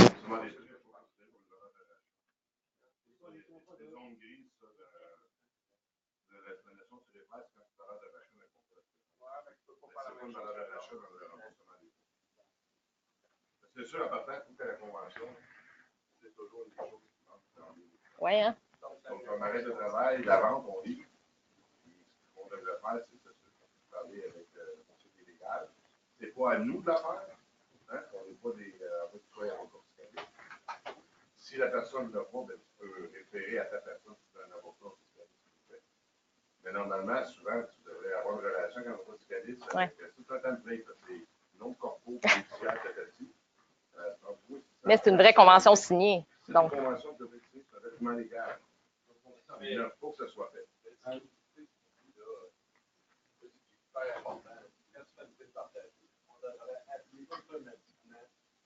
Ah. Le comptable dit, hey, faites une bulle partagée, n'oublie pas, à partir de cette année, il y a un avantage imposable.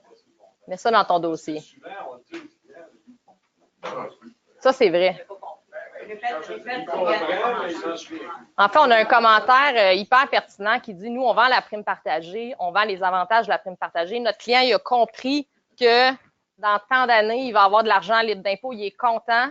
Après ça, il dit à son comptable, dit, c'est quoi ça, cette affaire-là qui passe dans ton compte, 1000 $ par mois? C'est ma prime d'assurance vie. Qu'est-ce qu'il fait le comptable? Il le met dans le nom de déductible, c'est fini. Il ne fait pas la répartition. Fait que, dans le fond, le conseil, peut-être, c'était de dire, travaillons ensemble, appelons le comptable, dites-lui telle portion de la prime, il faut absolument que tu l'imputes aux avances à l'actionnaire, puis qu'à la fin de l'année, tu le verses en dividende ou tu le verses en boni. Ça, c'est vrai.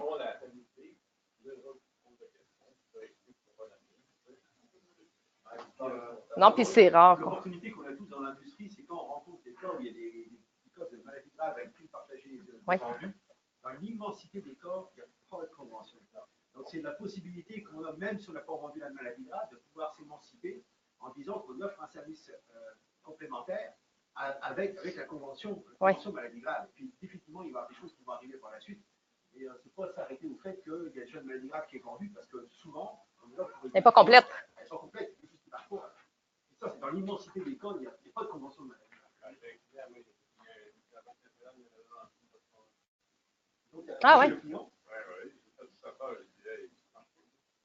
Bon, ben, il semble qu'une problématique de l'industrie, c'est que c'est vendu, c'est bien vanté, puis finalement, il n'y a pas de convention, fait que ça ne fera pas à la fin ce que ça devait faire.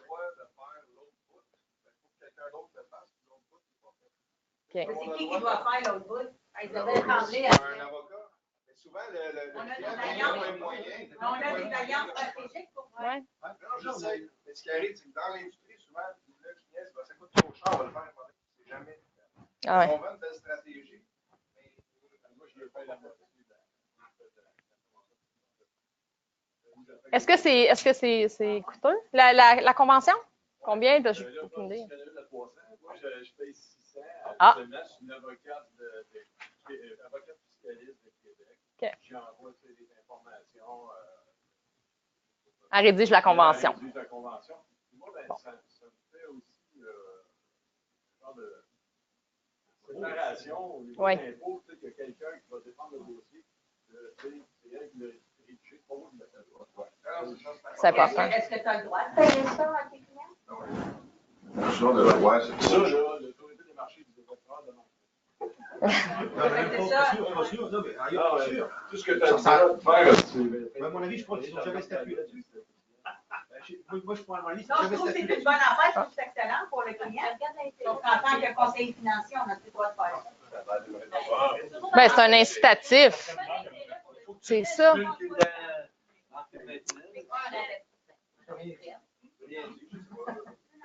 Non, mais je sais pas. Marc? Ouais, je sais pas.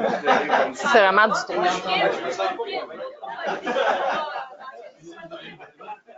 Finalement, il a juste payé une fois au bout de sa carrière avec lui. Une erreur. OK, ouais, c'est ça. On va statuer sur ça un autre jour. Clairement, moi, je suis pas avocate, puis il semble avoir un flou artistique si ça se peut pas. Le commentaire que j'en aimerais, c'est que si tu t'engages à payer la convention, à condition que le client fasse affaire avec toi, Ah. tu n'as pas le droit. Sauf que si il a déjà fait affaire avec toi, puis tu dis, by the way, ça te prend un deuxième morceau de robot. Je te vends l'assurance médicale. OK. Et parce que je te vends l'assurance médicale, je te paye la convention. Et potentiellement OK. OK. parce que ça devient, tu achètes un produit parce que je te paye. Bon, mais regarde, on va le faire. On va juste répéter parce qu'il y a un courtier, je n'en pas son nom, qui court présentement à déontologie. qui vend l'assurance maladie grave à ses clients, puis il leur paye la convention collective quand ils n'ont pas un. Alors, la question, la convention d'actionnaire. Non. Partage de primes. Partage de primes. Ça s'en vient, Lucie, on va même monter son niveau de compétence. Je vois Benoît Didot, ça, c'est juste collectif. Excusez. Puis, la question était, ben, il n'y a plus le droit de faire ça. Marc Binette a répondu que si il le vend dans le but, il lui dit, si tu la jettes avec moi, je vais te payer ta convention de split dollar. Alors, il dit qu'il peut être potentiellement dans le trouble de l'AMF. Mais il peut y payer, puis il peut prendre l'assurance avec quelqu'un d'autre, là, il serait correct. Donc, il ne faut pas qu'il y ait de conditions. Techniquement, le client devrait le prendre avec le conseiller. Message à Vincent Lavallée qui va mettre cette présentation-là sur YouTube. Veuillez skipper ce moment-là pour le conseiller qui est déjà dans le trouble. D'ailleurs, son code d'affaires vient d'apparaître sur le marché, il est à vendre. À 47,5 millions. Ah, mais je suis Oh. Parfait. Il y a un offre à 20% de la valeur au marché. Genre 30. On continue. Bon, peut-être une autre des petites dernières planifs dont j'aimerais vous parler peut-être ici parce que je trouve ça intéressant. On peut, quand on décède, on a une déclaration principale. Puis on a certaines autres déclarations qu'on peut faire, tout dépendant de ce qu'on a comme actif, comme bien, comme revenu qui va rentrer. Fait qu'on a une deuxième déclaration qui s'appelle la déclaration de droits ou biens. Ça, si on a déclaré un dividende, on ne l'a pas reçu, ça rentre dedans. Ce que ça fait, c'est qu'on a le droit de multiplier nos crédits de base. Une fois, deux fois, des fois trois, puis des fois quatre. On va s'arrêter au deuxième niveau ici.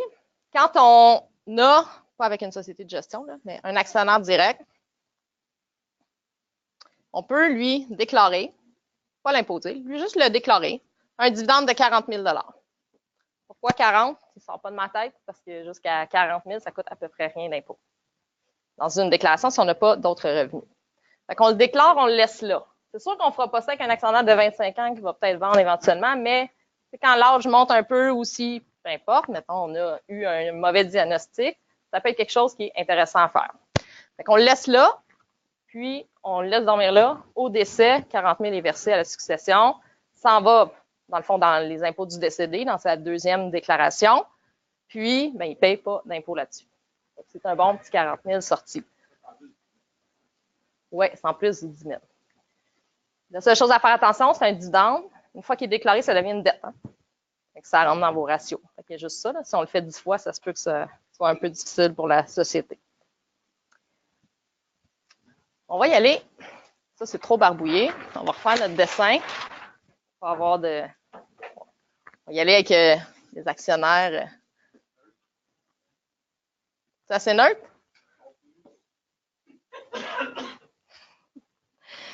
Ça fait mon charme, c'est comme ça que je suis, j'écoute pas bien. Voilà. Mais mon GPS, c'est pour ça que je suis arrivé en retard, je l'ai obstiné un peu. Techniquement, il avait raison, on est à la bonne place. C'est un Écossais, là. Hein? Ben, tu vois, je me fais dire que je fais de la discrimination, je vais dire que c'est un Écossais, qu'est-ce que tu as contre les Écossais? Bon, c'est toi qui fais de la discrimination. OK. Juste rapidement, au décès, qu'est-ce qui se passe? On est réputé avoir vendu tous nos biens à la valeur marchande, disposition réputée. Donc, on n'a pas le cash, mais on a la dette qui vient avec. À moins qu'on a une conjointe. Alors là, on peut, dans le fond, automatiquement faire un roulement automatique au conjoint ou sinon faire un choix, dans le fond, pour s'imposer sur la valeur marchande, mais c'est vraiment un choix. Fait que par défaut, c'est transféré à la conjointe si le testament le prévoit. Donc, un entreprise, oui. Des actions? Oui. Oui, puis on va voir une petite planif le fun tantôt, parce que si elle est active, son entreprise, on peut aller faire de quoi un petit peu plus. ça, c'est juste pour le conjoint. Non, c'est ça. Fait que quand lequel vous voulez faire mourir, là? L'Écossais ou OK, l'homme.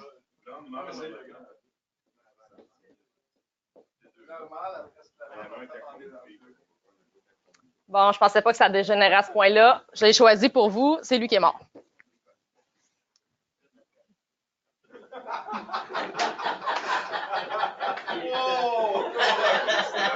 Ça dégénère ici, on va se couper ce bout-là aussi sur YouTube. On a une succession. Combien on a d'imposition? Puis là, je ne parle pas des autres biens, là. On va juste parler des actions. Combien on a d'imposition? Monsieur est décédé, il détenait ces actions-là. 50 actions A. Ça a 1 million. Une première imposition, genre un gain en capital. Imposable à 50 %. Puis ils ne sont pas mariés femmes, OK? Deuxième imposition, on a maintenant notre succession aussi. Je n'ai pas d'autre couleur, fait que ça va être en noir. On a notre succession qui détient maintenant des actions. On est décédé, notre succession a les actions. Je me suis imposé sur 1 million, on va voir après. Ma succession a maintenant des actions qui ont un coût d'1 million. Hein? Je me suis imposé dessus, la succession, elle est... Dans notre convention, c'est écrit qu'on va me racheter. Qu'on me rachète. Qu'est-ce que ça fait quand on rachète?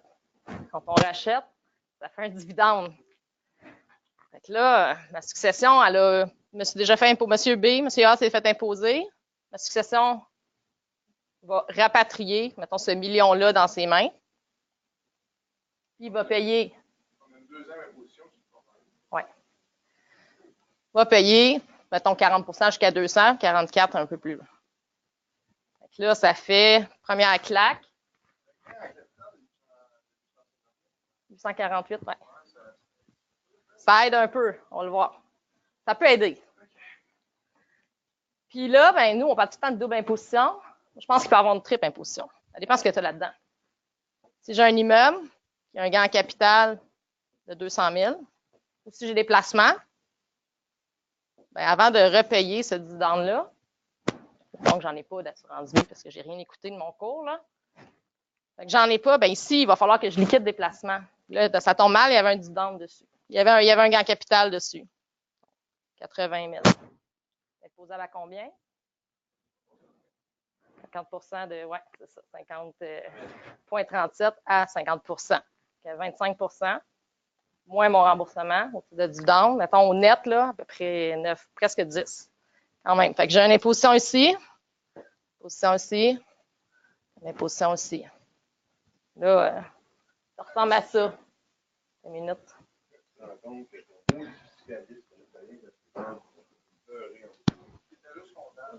Ouais, encore un. Bon, parce que ça sent le l'air de ça, ça va vraiment pas bien ton affaire. Hein?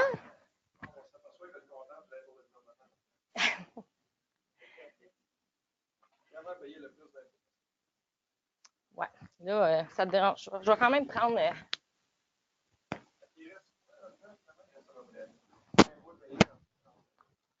Ben, écoute, s'il y a juste 2 personnes comme ça, il y a quand même un autre marché. Puis, par ailleurs, monsieur ici avait une conjointe. Plus que la moitié de la compagnie. Ouais. C'est là qu'on commence à avoir du fun. Ouais, ben là, c'est sûr que, tu sais, une fois que je liquide ça, il y a des impôts là-dessus. Fait que mon dividende est un peu moins élevé. Fait que non, c'est ça tout. Pourquoi ça appartient à la compagnie?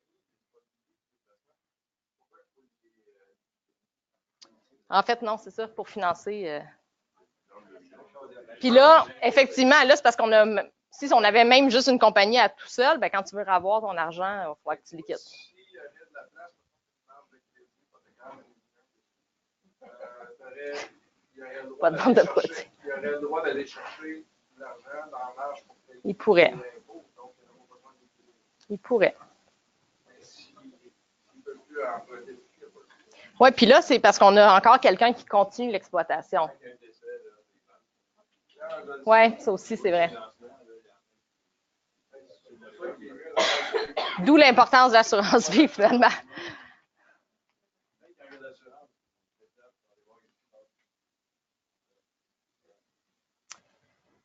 Fait qu'ici, qu'est-ce qu'on fait? On a notre monsieur qui a eu, dans le fond, son gain en capital. Son PBR est boosté. Mettons, ici, j'avais dit 1 million. Ce qui peut être fait par une succession. C'est une méthode quand même assez simple, il faut juste y penser. La succession vend toutes ses actions à l'actionnaire survivant. Là, vous allez voir pourquoi on parle d'assurance vie, parce qu'il va falloir qu'il paye. On vend toutes les actions contre un billet. Il n'a pas l'argent, là. Présentement, il ne l'a pas. Fait qu'on vend toutes les actions, 1 million. Contre un billet. Il est maintenant rendu le seul actionnaire, fait démissionner comme administrateur et puis actionnaire, tout ça. Reçoit l'argent de l'assurance vie. Parce que vous avez bien fait votre job, puis moi aussi. Puis, se verse un dividende libre d'impôt, net du CBR, on va espérer qu'il n'est pas trop élevé. Reçoit 1 million aussi et repaye sa dette. Ça a quand même l'air assez simple, là, sauf que ça, c'est juste pour un gain capital. Fait qu'ici, effectivement, on a des impôts. Effectivement, si notre entreprise est active, ce qui devait être probablement le cas, si on est encore 2 dedans, si on rencontre les tests, on se qualifie comme entreprise active. C'est intéressant parce que j'en aurai pas ou j'en en avoir moins d'impôts. 850 000 sur lequel je n'aurai pas d'impôts. On va aller à l'autre niveau. Monsieur ici, il avait une conjointe. On a parlé tantôt qu'on était réputé disposé au décès de tout à la valeur marchande, sauf si ta conjointe, c'était au coût. Je ne peux pas séparer un chalet en 2. Je ne peux pas dire, je vais faire le choix quelque part entre je m'impose sa valeur marchande ou je vais prendre le roulement automatique au conjoint au coût. Je vais prendre entre les deux, parce que j'ai un peu de perte à utiliser. Je vais prendre juste un petit bout de gain en capital. Ça ne marche pas. Je ne peux pas séparer mon chalet en 2. Mais mes actions, oui. Mais en fait, non, je ne peux pas les séparer. Mais j'en ai 50. Je peux faire le choix sur 25. Dire, il y en a 25, là, je fais le choix de m'imposer à la valeur marchande. Prendre des chiffres qui marchent un peu plus, là, 1,6. J'en ai 800 000 sur lesquels je vais m'imposer à la valeur marchande. Mon entreprise se qualifie d'action annucide de petite entreprise, déduction de 850 000, pas d'impôt. Mes autres 25 actions, je vais les rouler au conjoint. Là, c'est elle qui les détient. Jusque-là, ça va? Fait qu'elle, elle a des actions qui valent 800 000, qui ont un coût de 25 $. Au début, elle avait, ouais, c'est ça. Mais elle a l'autre, il y a un méga coût dessus. Là. Il est rendu avec un coût de 850 000. Fait qu'elle est rendue avec des actions qui valent 1,6, dont le coût est déjà cristallisé dans le fond à 850. Puis, elle va faire la même stratégie. Elle va les vendre à l'actionnaire survivant contre un billet. Puis elle, quand elle va vendre, ça va créer un gain en capital de 850 000. Avec toutes les règles de roulement qui sont présumées être les mêmes, elle va prendre aussi sa déduction. Fait qu'on vient d'aller clencher 2 déductions back-à-back dans la même transaction, un décès, 2 déductions, une vente. Fait que ça peut être quand même intéressant. C'est quand même une méthode qui est simple, un peu méconnue, comme surtout au niveau de multiplier la déduction. Je ne vais pas le faire 15 fois parce que. Oui, surtout que depuis 2017, les fiducies, pas super sexy. Hein? Ben non, pour l'accent admissible, c'est là encore. Mais. Oui. Ben, c'est pas pire, c'est ça. Ça dépend de la valeur de ton entreprise. Si par ailleurs, elle vaut 1 million, 2 fois, tu en as en masse. Surtout que ça monte, hein, c'est indexé. Fait que 835, 848. Oui. Oui. Ça peut ressembler à ça. Ça peut ressembler qu'on peut discuter longtemps. Oui. Puis c'est pire que ça parce que quand il y a une convention, vous allez voir ça à un moment donné, ça s'appelle la clause de double option. Parce que depuis 2016, les successions à taux progressif, là, il faut absolument, pour faire le roulement au conjoint, donc sur le 25 actions que j'ai le goût de donner à ma conjointe en roulement, il faut absolument que les actions lui soient dévolues irrévocablement. Irrévocablement comme dans vraiment irrévocable. Sauf que si dans ma convention, c'est écrit au décès, automatiquement, la succession vend ses actions ou même automatiquement, au moment avant le décès, souvent c'est écrit comme ça. Au moment, puis là, vous allez en lire des trucs comme ça. Là, depuis 2016, ça fait grincher les dents un petit peu. Automatiquement, avant le décès, bien, ça permet moins de planification. Automatiquement, avant le décès, la personne décédée est présumée avoir vendu ses actions à la valeur. Ce que ça fait, en fait, c'est ça, c'est qu'ils ne sont pas dévolus à la madame. Là. Fait que c'est la valeur marchande sur 1,6. Bien là, je ne viens pas d'être clenché 2 fois ma déduction pour gain capital. C'est comme ça. Tu vas manger, lui, il va avoir un gain, lui, il va avoir un gain. Imposable, de 800 quelques mille, bien en fait, à 50 la clause de double option, ça permet flexibilité. On s'entend, là, ça revient à la même chose, mais ça dit la succession, madame, qui est madame, en fait, dans ce cas-ci, selon le testament, a le choix. Ou l'option, c'est l'option, en fait, c'est écrit double option. A l'option d'acheter les actions. En fait, l'autre personne a le choix d'acheter les actions. Madame a le choix de vendre, c'est la première chose. Puis si elle ne vend pas, si la clause numéro 1, l'option numéro 1 n'est pas exercée, la personne ici a l'option de vendre, d'acheter, je veux dire. C'est ça, exactement. Fait que ça protège les deux côtés. On s'entend que ça revient au même, là. Un ou l'autre va. Non, ça revient pas. Bien, ça revient au même à la finalité. Mais en fiscalité, c'est différent. Okay, quand même. La convention, c'est pas fait de façon à optimiser les fiscalités pour les deux parties. Mm. Non, mais je veux dire, selon les règles, selon les options. C'est un X, ça? Oh oui. C'est vrai. Oui. Oui, où la déduction est enlevée. Mais ça, c'est accepté par l'ARC. Mais c'est vrai que c'est écrit. C'est ça. Là, après ça, c'est qui va l'exécuter? Tu sais, théoriquement, s'il faut que ce soit avantageux pour les deux parties, il devrait avoir un avocat et un fiscaliste qui travaillent ensemble pour optimiser société, survivant, puis succession. Ça veut dire que la convention devrait être toujours revue à chaque fois qu'il y a une règle fiscale différente. Sinon, on se ramasse sur quelque chose comme ça. Mais cette clause-là, elle dit que ça va être, vous débrouillerez bien avec les règles qu'il va y avoir à ce moment-là, comment les faire et établir. Oui. Une option, je voudrais savoir, je ne sais pas, c'est pas une question piège, parce qu'on voyait souvent la multiplication des fonds pour les quand on multipliait l'exemption. Oui. Une des choses qui était faite, c'est qu'il devait avoir tellement. Oui. Souvent, ben, il n'y en a pas tellement. Là. Ils n'ont pas du temps 50 à son enfant de 13 ans. Donc, c'est parce que là, on met un billet ou une note. Oui, là, c'est un vrai paiement. Là, ce fois-ci, c'est un vrai paiement. Oui. Échange de valeur. En fait, un billet, on va le voir plus tard. J'ai vu un cas en mars, là, super le fun. Là, mais on va le voir. Un billet, c'est considéré comme un paiement parce que c'est un billet à demande. Oui. Ouais. Non, c'est ça. Mais effectivement, il n'y avait pas de billet dans ce cas-ci. On faisait juste imputer le gain en capital. On l'imposait à 0% dans nos enfants, nos 2-3 enfants. On gardait l'argent là. Oui. Oui, qui était 4. Comment c'était? Oui, puis ça, c'est surprenant, mais ils ne l'ont pas enlevé. Le fractionnement avec les fiducies au niveau des actions en de petites entreprises, ça, c'est resté. Oui, c'était une maudite bonne convention.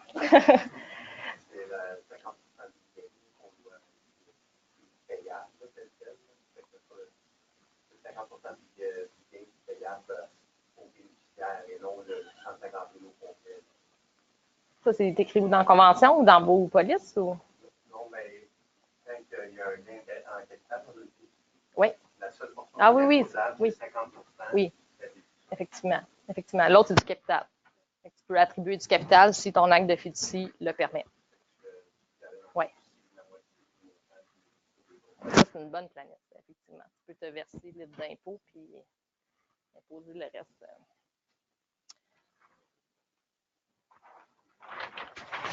Des fois, on a des attributs fiscaux dans la compagnie. Parce que, rapidement, là, dans le fond, on a 2 autres façons de faire. Là, ici, on a vu qu'on est capable d'aller multiplier l'exemption, capable d'aller s'imposer sur un gain en capital. C'est quand même simple, on a 2 personnes. Des fois, on a juste un actionnaire qui est rendu avec une compagnie de gestion, qui a quand même beaucoup d'attributs fiscaux dedans. Il peut avoir du CDC ou même il peut avoir une police d'assurance vie qui est venue augmenter le CDC. Il peut avoir de l'impôt en main remboursable au-dessus de 10 $. Donc, l'impôt payé d'avance sur des placements, hein, c'est quand même 30% de l'impôt qui va être remboursé. Fait que, rapidement, on a 2 méthodes. On en a une sur laquelle on va s'imposer sur un dividende, puis l'autre sur laquelle on va s'imposer sur un gain en capital. Vite de même, à main levée, vous allez me dire, ouais, mais va refaire ton cours, tout le monde veut s'imposer sur un gain en capital, parce que c'est bien moins cher. C'est pas tout le temps. Et c'est pas une règle automatique, puis dans un dossier de mars, effectivement, c'est pas ça qui s'est passé. Fait qu'on a une gestion avec des placements. Bon, voilà. Puis, on a de l'impôt en main remboursable au titre de dividende. Quand la personne décède, c'est sa succession qui devient propriétaire des actions. Lui, il y a un gain en capital. C'est une compagnie de gestion, il n'y a pas d'action en de toute entreprise, pas d'édition pour gain en capital, rien de ça. Fait que là, il y a un gain en capital, puis elle a un PBR. Mettons, 1 million. Jusque-là, ça va bien. Là, on est dans le problème de la double imposition. Je ne vais pas s'en parler de la triple, c'est avec les placements, mais effectivement, on veut liquider les placements, avoir de l'argent, puis se rembourser. Mettons qu'il y a un impôt ici, corporatif, parce qu'on a liquidé tous nos placements, gain en capital, tout ça. On a eu un impôt ici. Maintenant, on veut racheter les actions. J'achète les actions, ça me fait un dividende. Député. Peut-être que j'ai un petit peu d'assurance vie. C'est correct. Qu'est-ce que ça fait quand je rachète ces actions-là? Ça va me faire un dividende de 1 million. Je n'ai pas d'assurance. Oh.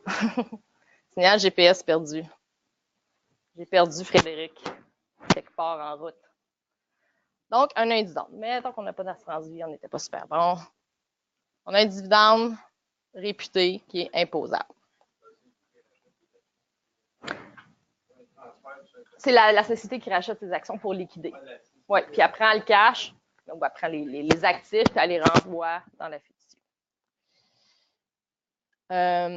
Là, ce que ça fait, j'ai un dividende réputé d'1 million, je m'impose sur 1 million. Si j'avais de l'IMRTD, là, je vais aller récupérer 38% de mon dividende réputé jusqu'à hauteur de mon RTD. C'est là que souvent ça devient important. Soit on a un CDC et ou on a de l'IMRTD. Dans un des cas qui m'a été présenté, puis pour lequel le comptable s'alignait complètement sur la formule avec gain en capital, on a fini avec ça. Fait que ce qui arrive, on a un dividende d'1 million, ici, ça nous crée une perte. Quand on rachète les actions, on en dispose. Là, j'ai quand même disposé, dans le fond, je me suis imposé sur ce million-là. Fait que quand j'y rachète, c'est déjà imposé le premier million.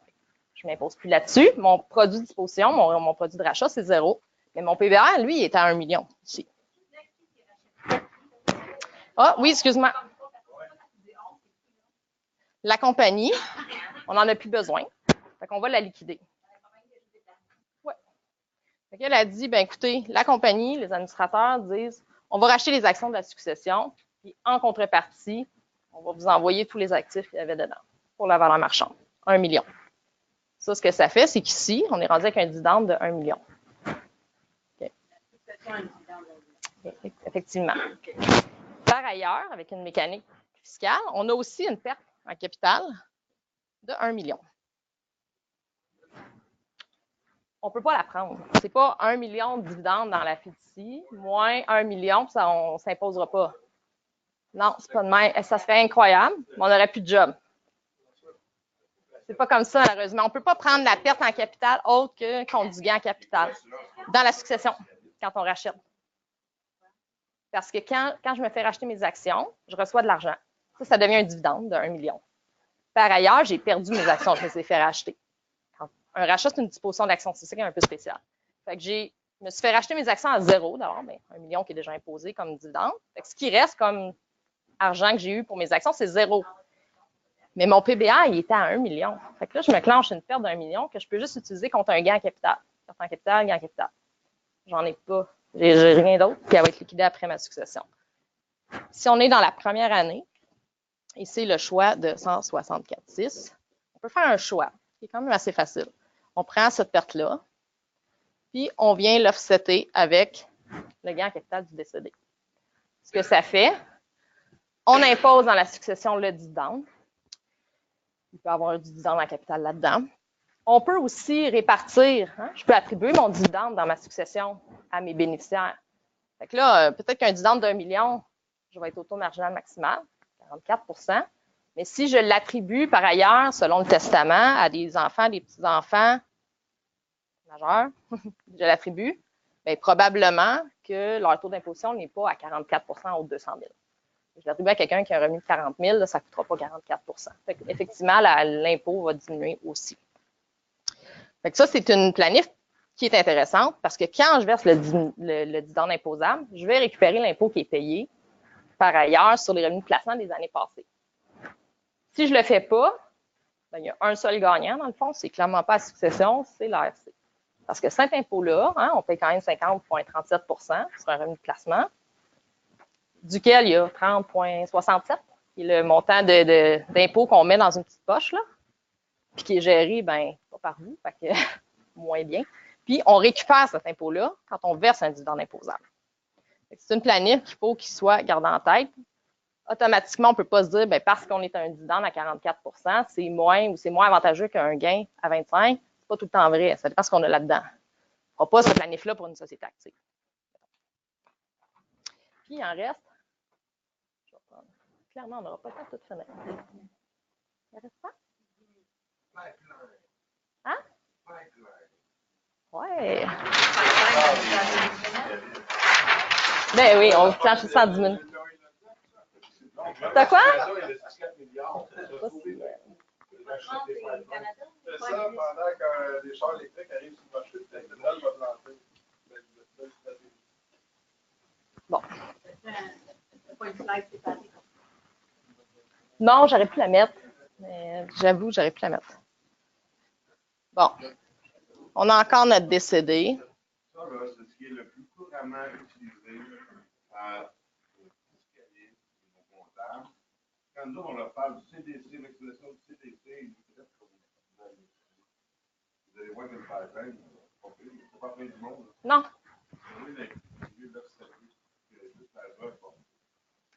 Ouais, puis. De leur part, on peut leur payer votre.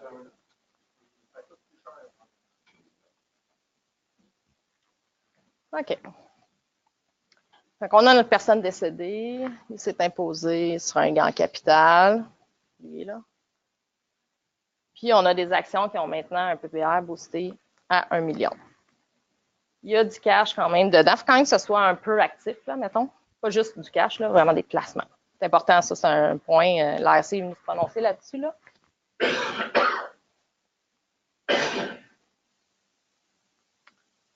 On vient incorporer, fiducie, en fait, excuse-moi, je dis on, mais c'est succession.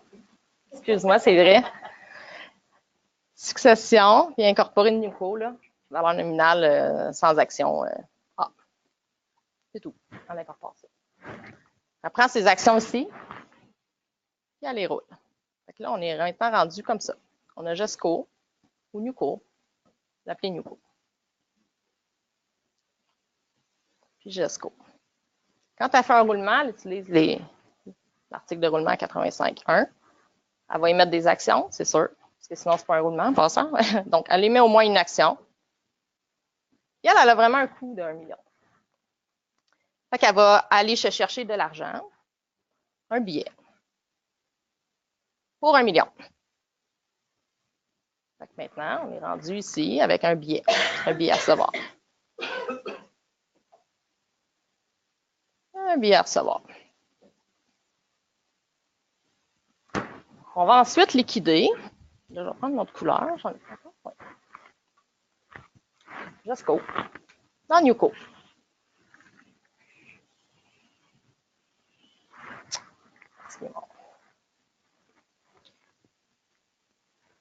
Ce que ça fait, quand on avait des placements ici puis qu'il y avait une valeur, parce que c'est ça, il y avait une valeur marchande plus élevée que leur coût, donc on avait un gain latent ici, par une merveilleuse mécanique fiscale. Quand on les liquide ensemble, on a un bump up. Je ne sais pas si vous avez déjà entendu ce mot-là. Donc, on vient, dans le fond, jusqu'à hauteur de la valeur marchande, 1 million. On peut venir augmenter les actifs qui sont non amortissables. Puis, tous les attributs qui étaient ici, l'IMRTD, le CDC, ça suit dans la liquidée. Sauf que là, le billet est encore là. J'attends encore d'avoir mon argent. Et là, c'est là qu'ils sont venus mettre une interprétation un petit peu plus restrictive, là, une couple d'années, peut-être 2. Ils sont venus dire, écoute, ça fonctionne, ça nous agresse un peu, mais pas tant que ça. Mais il faut quand même que ton entreprise continue d'être active. On s'entend, il ne faut pas qu'elle fasse des ventes. Là. Si elle avait des placements, s'il y a juste un compte de banque, ça ne fonctionne pas. S'il y a des placements, continuez d'être actif. C'est là que vous entrez en jeu. Hein? Vous continuez à faire un petit peu de trade là-dedans. Et il y a un délai. Dans le fond, ils ont dit, ça ne nous agressera pas trop si, parce que la prochaine étape, c'est de prendre la nouvelle fusionnée, de la liquider dans la succession pour pouvoir avoir l'argent dans nos mains. Ils ont dit, ça ne nous agressera pas trop si vous attendez au moins 1 an avant de liquider la nouvelle compagnie, la compagnie liquidée, dans la succession. Ce que ça implique, vous n'aurez pas votre cash avant au moins 1 an. Donc, je vous dis, les successions, j'en ai dans lesquelles on fait le pipeline parce que c'est vraiment plus intéressant dans cette situation-là. On s'impose sur quoi? Un gain en capital. Ouais. Fait que tout ça, c'est libre d'impôt. Puis les actifs aussi, on les bump. Fait qu'ils se sont dit au moins 1 an. Je vous dis, ça crie. Ça appelle les liquidateurs, c'est ça. Fait que c'est un peu plate parce que ça met un peu de pression sur eux pour avoir l'argent. Fait qu'ils ont dit effectivement, il faut que tu restes actif et aussi, il faut que tu ne liquides pas dans un délai d'1 an. L'autre chose, c'est qu'à la 366e journée, tu vas te faire rembourser de ton billet de 1 million. Tu ne peux pas le rembourser d'un coup. Il faut aussi que le remboursement soit graduel. Parce que ça les énerve aussi. L'ARC. Ah oui, pas moi, ça ne m'énerve pas pantoute. Mais... la succession, lui, il capote parce qu'il n'a pas d'argent en main. C'est ça. Mais il n'est pas imposé dessus. S'il veut tout de suite, il va être imposé dessus. C'est ça, tu sais. Puis sa succession est juste amputée d'un impôt de 25 versus être amputée de 44 Fait que... C'est là que ça fait pas la chance.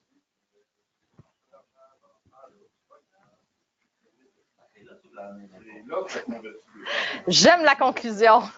Je ne sais pas si on t'a entendu. Il dit c'est là que ça prend une bonne assurance vie pour que la succession ait de quoi pour vivre en attendant d'avoir son autre million qui va sortir de la compagnie. Voilà.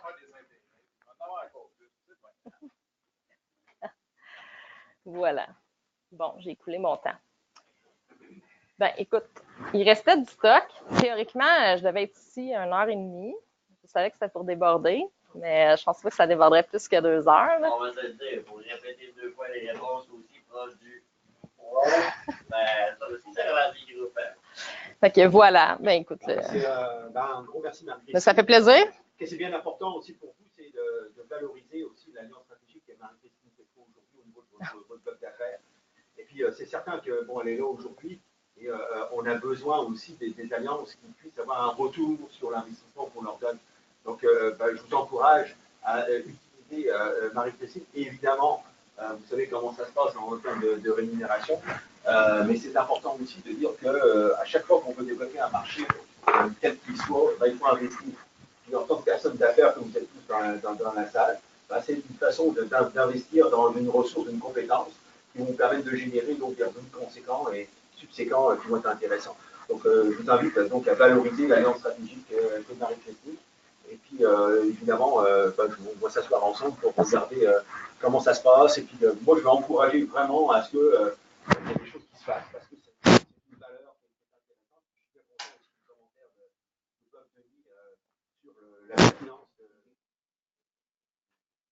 Marie-Christine dans votre entourage.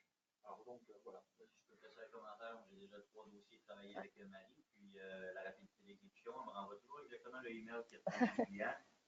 Merci toujours gentiment. Je ne sais pas si tu as vu telle intention ou même quoi que ce soit, mais toujours rapidité d'exécution, développement des affaires, ça m'a ouvert bien des portes pour les dossiers corporatifs. Sans aucun doute, c'est une valeur ajoutée.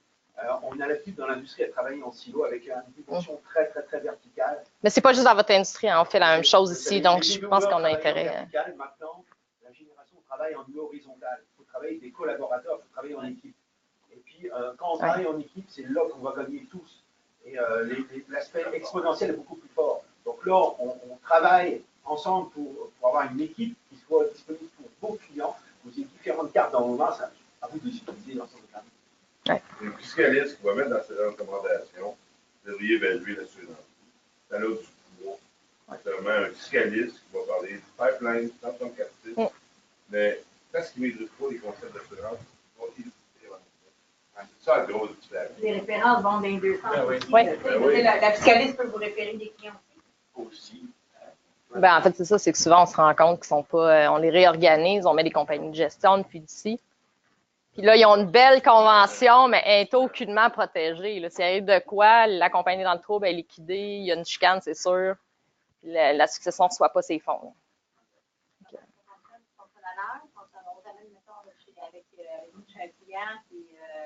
Oui, c'est ça. Puis, tu sais, souvent, ce qui arrive, effectivement, puis là, souvent, il y a des choses qui sont réglées juste comme ça. C'est l'importance, justement, d'aller appuyer l'assurance vie. On est capable d'en parler. Moi, je ne fais vraiment pas de produit, donc là, c'est vraiment vous qui allez vendre ce produit-là. Mais dans le fond, le concept, moi, je suis capable exactement la stratégie de travailler ensemble. Ça, c'est assez intéressant.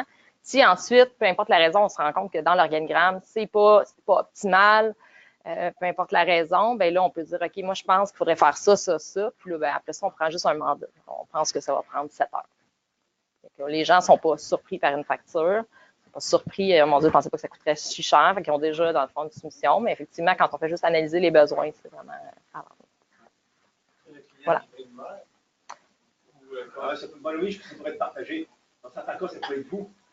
Si vous intervenez en disant vous trouvez une valeur ajoutée à apporter à un fiscaliste dans un dossier client pour évaluer la pertinence de votre recommandation, il n'y a pas de mal à ce que vous puissiez la rémunérer. On ne parle pas de vente pliée comme on parlait tout à l'heure.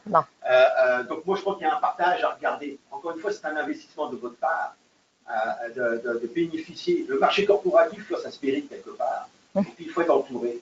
Je ne sais pas si je réponds la question était reliée à... Si tu as un mandat après, en disant évidemment, si le client, lui, voit un mandat à exécuter, et puis qu'il a une madame fiscaliste en face de lui qui correspond réellement au cahier des charges qu'il voudrait avoir, bah, définitivement, bingo, il va travailler avec Marie-Christine, puis c'est lui qui va payer les honoraires. Je pense il va mettre le fiscaliste dehors, il va engager Tu vas aller voir avec son comptable. Un comptable, c'est quoi un comptable, ça compte fiscaliste avec lui. Rien à voir avec ton fiscaliste. Là, vous êtes 3 professionnels. Un planier, un comptable, un fiscaliste, pour répondre à une solution aux besoins du client. Là, en plus, le comptable va prospecter dans 2 fois quand tu connais ton affaire. Là, le fiscaliste qui est capable de dire non, on regarde l'assurance, c'est légal. Là, le comptable va commencer à regarder les affaires du client. Puis le client dit ta banane. Il faut faire la passion.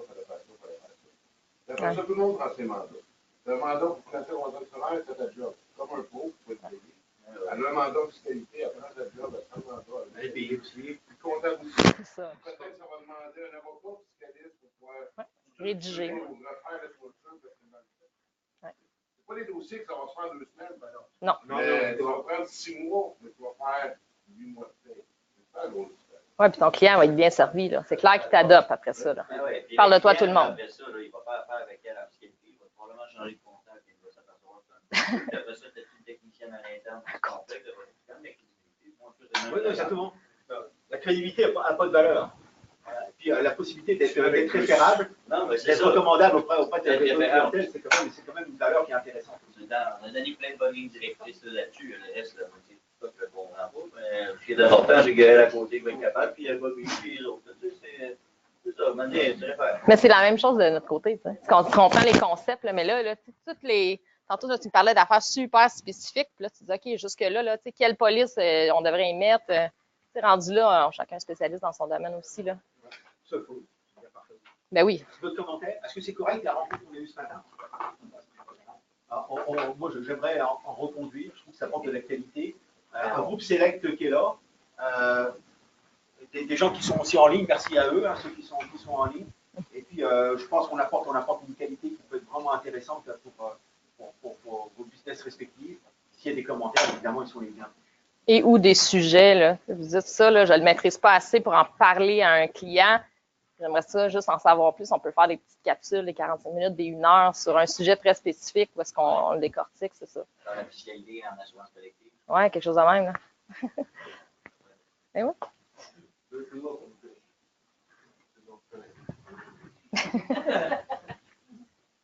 Merci à vous tous. Non, c'est Succession, c'est qui? C'est une ressource au niveau de l'assurance collective. Parfait. Lui, il voit un nombre conséquent de propriétaires d'entreprise. ça, c'est intéressant. Donc,